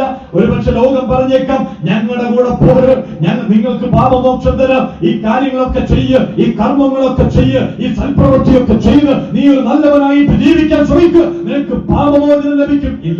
ഇല്ല, ദൈവം പറയുകയാ, ഒറ്റ വഴി തിരശ്ശീലയുടെ നടുവിലൂടെ ഒറ്റ വഴി തുറക്കപ്പെട്ടിരിക്കുന്നു. ദൈവത്തിന്റെ അടുക്കലേക്ക് പോകുവാൻ ഏക മാർഗം അത് കർത്താവായ യേശു ക്രിസ്തു. അതുകൊണ്ട് കർത്താവ് പറഞ്ഞു, ഞാൻ തന്നെ വഴി. ഇന്നാലെ തുരന്ന് കേൾക്കുന്ന പ്രിയപ്പെട്ടവരെ, നിങ്ങൾ തിരിച്ചറിയണമേ, പല വഴികളില്ല. ഇന്നവരുടെ കൂട്ടത്തിൽ പോയിട്ട് കാര്യമില്ലെന്ന്, പള്ളിക്കൊപ്പം പോയിട്ട് കാര്യമില്ലെന്ന്, സഭയിൽ വെറുതെ പോയിട്ട് കാര്യമില്ലെന്ന്. ഈ യേശു ക്രിസ്തുവാകുന്ന വഴി നീ തിരിച്ചറിയണം.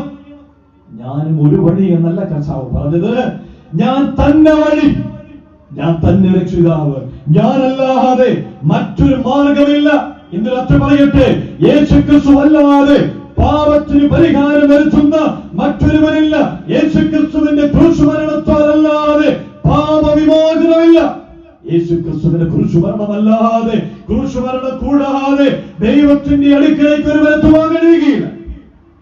ഞാൻ എന്റെ സന്ദേശത്തിന്റെ അവസാന ഭാഗത്തേക്ക് കടന്നു വരികയാണ്. അക്കമിട്ട് ചില കാര്യങ്ങൾ പറഞ്ഞ് മാത്രം അവസാനിപ്പിക്കുകയാണ്. വായിച്ച വാക്യത്തിലേക്ക് മടങ്ങി വരാം. മത്തായിയുടെ സുവിശേഷം 16-ാം അധ്യായം 21-ാമത്തെ വാക്യം നാം ഇങ്ങനെ വായിച്ചു, അവൻ കൊല്ലപ്പെടുകയും 3-ാം നാൾ ഉയർക്കുകയും വേണം.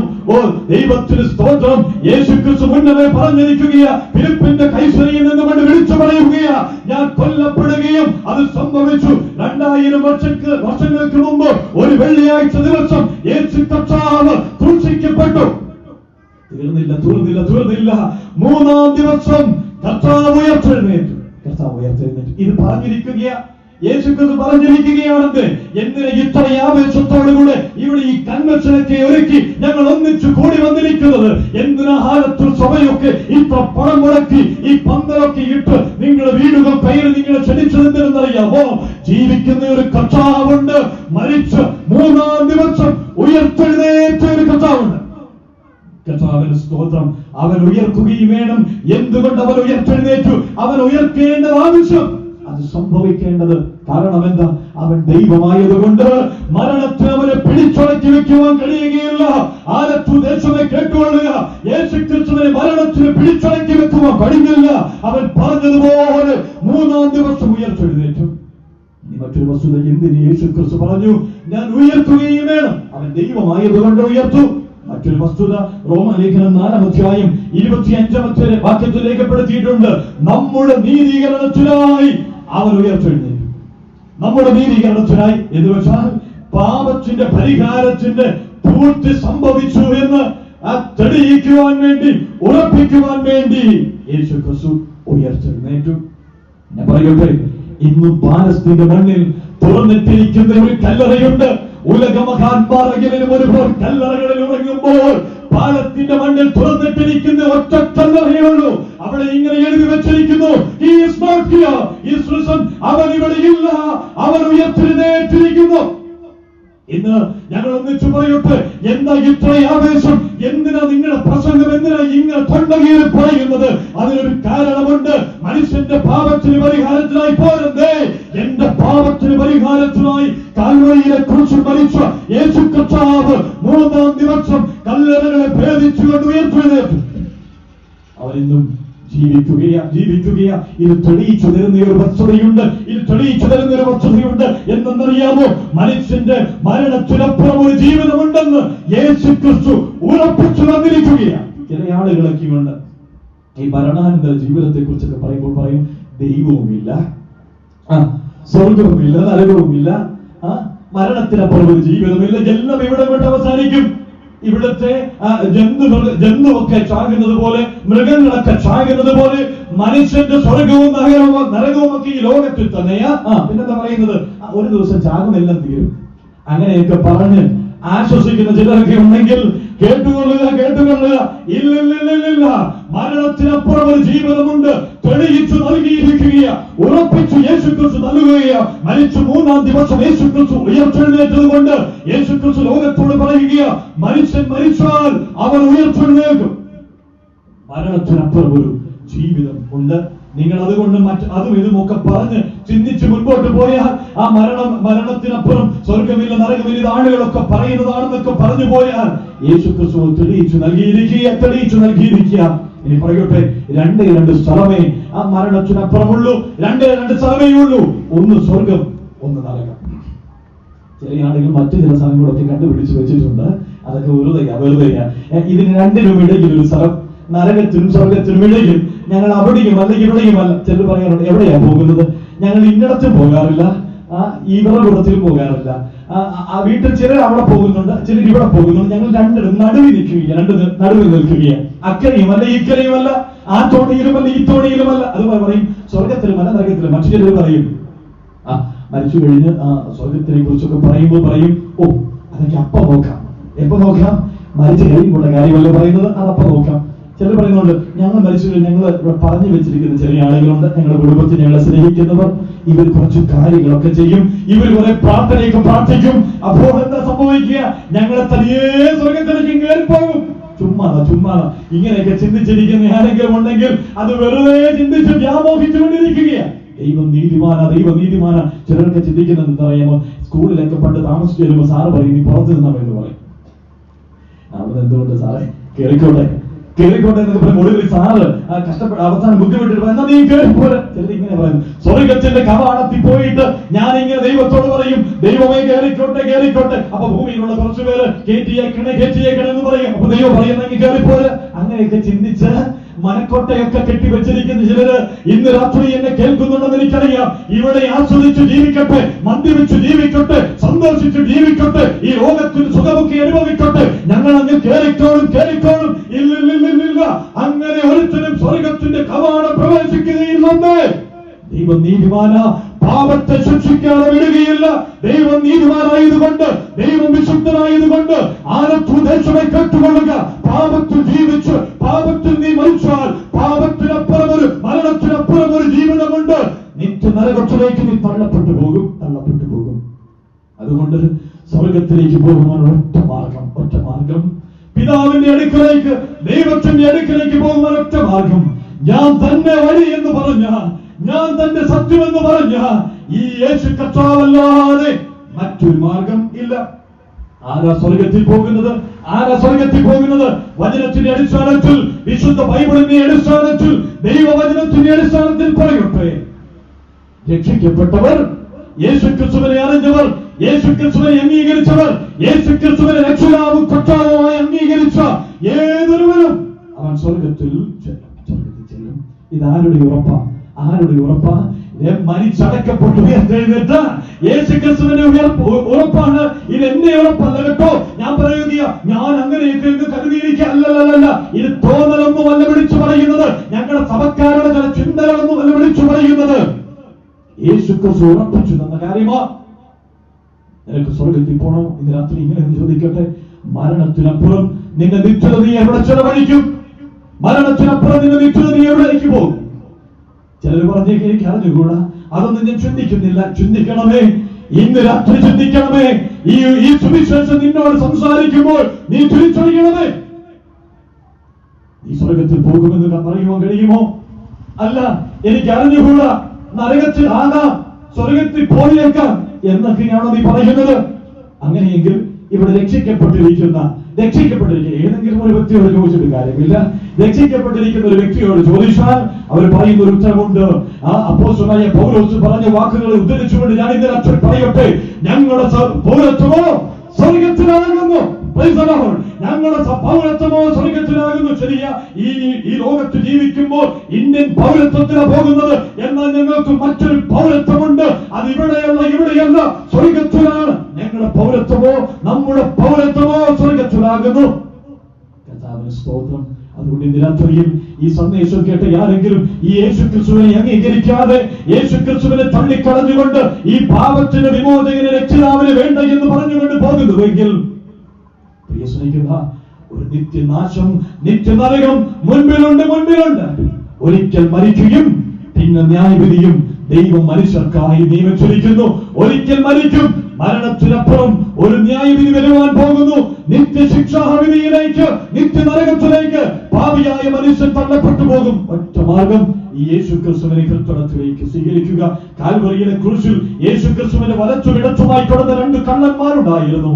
ഒരു കള്ളൻ യേശുക്രിസ്തുവിനെ സ്വീകരിച്ചു, മറുകള്ളൻ യേശുക്രിസ്തുവിനെ തിരസ്കരിച്ചു. ഇതേ സ്വാതന്ത്ര്യം ആറു ദേശത്തിൽ ദൈവം നൽകിയിരിക്കുകയാണ്. ഈ സന്ദേശം നിങ്ങളോട് പ്രസംഗിക്കുമ്പോൾ ഞങ്ങൾ നിങ്ങളോട് അപേക്ഷിക്കുകയല്ല, എങ്ങനെങ്കിലും നിങ്ങൾ രക്ഷിക്കപ്പെടണമേ, നിങ്ങൾ യേശുക്രിസ്തുവിനെ അംഗീകരിക്കണമേ എന്ന് പറഞ്ഞുകൊണ്ട് അപേക്ഷിക്കുകയല്ല. ദൈവം നിനക്ക് ചിന്തിക്കുവാനുള്ള കഴിവ് നൽകിയിട്ടുണ്ട്, സുബോധം നൽകിയിട്ടുണ്ട്. അങ്ങനെയെങ്കിൽ ഇന്ന് രാത്രി യേശുക്രിസ്തുവിനെ വേണമോ യേശുക്രിസ്തുവിനെ വേണ്ടയോ എന്ന് തീരുമാനിക്കാനുള്ള സ്വാതന്ത്ര്യം എന്റെ രക്ഷിതാവാണ് യേശുക്രിസ്തു എന്ന് അറിയേണ്ടതിലേക്ക് നീ അറിയാൻ, അവനെ ദൈവമായി കർത്താവായി അവനെ രക്ഷിതാവായി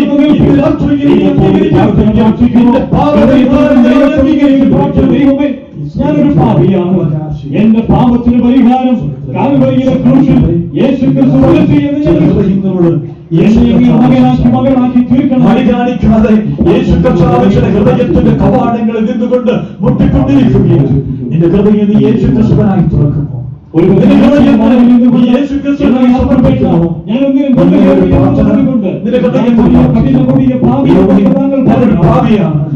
എന്റെ പാപത്തിന് പരിഹാരം മരിച്ചു.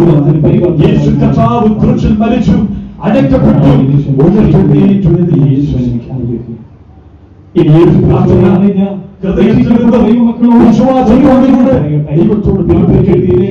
മൂന്നാമധ്യായം അതിന്റെ 11 വിഭാഗത്തിൽ പറഞ്ഞ വസ്തുതയുണ്ട്. ഏത്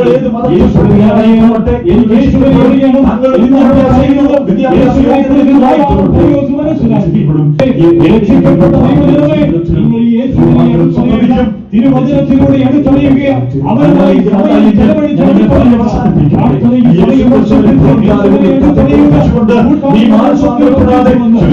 വിശ്വസിക്കാതെ പോകുന്നുവെങ്കിൽ യേശുവിനെ അറിഞ്ഞവർ ആർക്കും ഇടവരുത് എന്ന് സംസാരിച്ചുകൊണ്ടിരിക്കട്ടെ.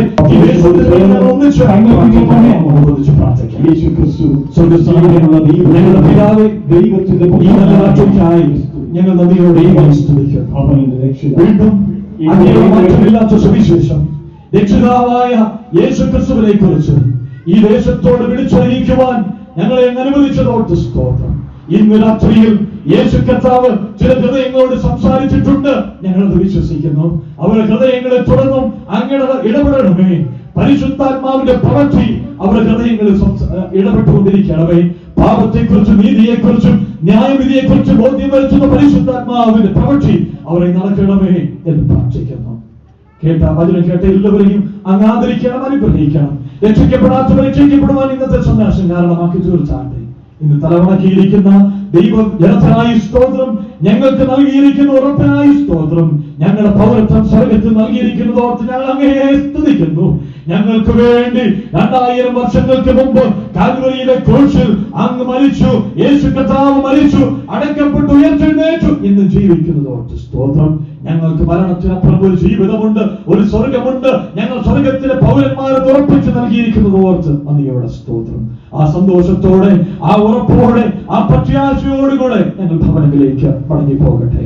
അങ്ങനെ വിധിക്കുന്നുവെങ്കിൽ നാളെ രാത്രിയും ഞങ്ങളെ കൂട്ടി വിളിച്ചു വേണം. മഹത്വമെല്ലാം അങ്ങേക്ക് കരയിട്ടുന്നു. ഇന്ന് ഗാനങ്ങൾ ആലപിച്ചു അങ്ങയുടെ ദാസനെയും അങ്ങ് അനുഗ്രഹിച്ചാട്ടെ എന്ന് പ്രാർത്ഥിക്കുന്നു. ഇതിന് പിന്നിൽ അധ്വാനിക്കുന്ന എല്ലാവരെയും അങ്ങ് മാനിച്ചാട്ടെ. മഹത്വം അങ്ങേക്ക് കർത്താവ് രക്ഷിതാവുമായ യേശുക്രിസ്തുവിന്റെ നന്ദിയുള്ള നാമത്തിൽ തന്നെ ആമേൻ. പിതാവായ ദൈവത്തിന്റെ സ്നേഹവും കർത്താവായ യേശുക്രിസ്തുവിന്റെ കൃപയും നമ്മെ ആശ്വസിപ്പിച്ച് വഴി നടത്തുന്ന പരിശുദ്ധാത്മാവിന്റെ കൂട്ടായ്മയും കാവലും നമ്മെല്ലാവരോടും ലോകമെമ്പാടുമുള്ള സകല വിശുദ്ധന്മാരോടും കർത്താവിന്റെ വരവ് വരെ ഉണ്ടാകുമാറാകട്ടെ.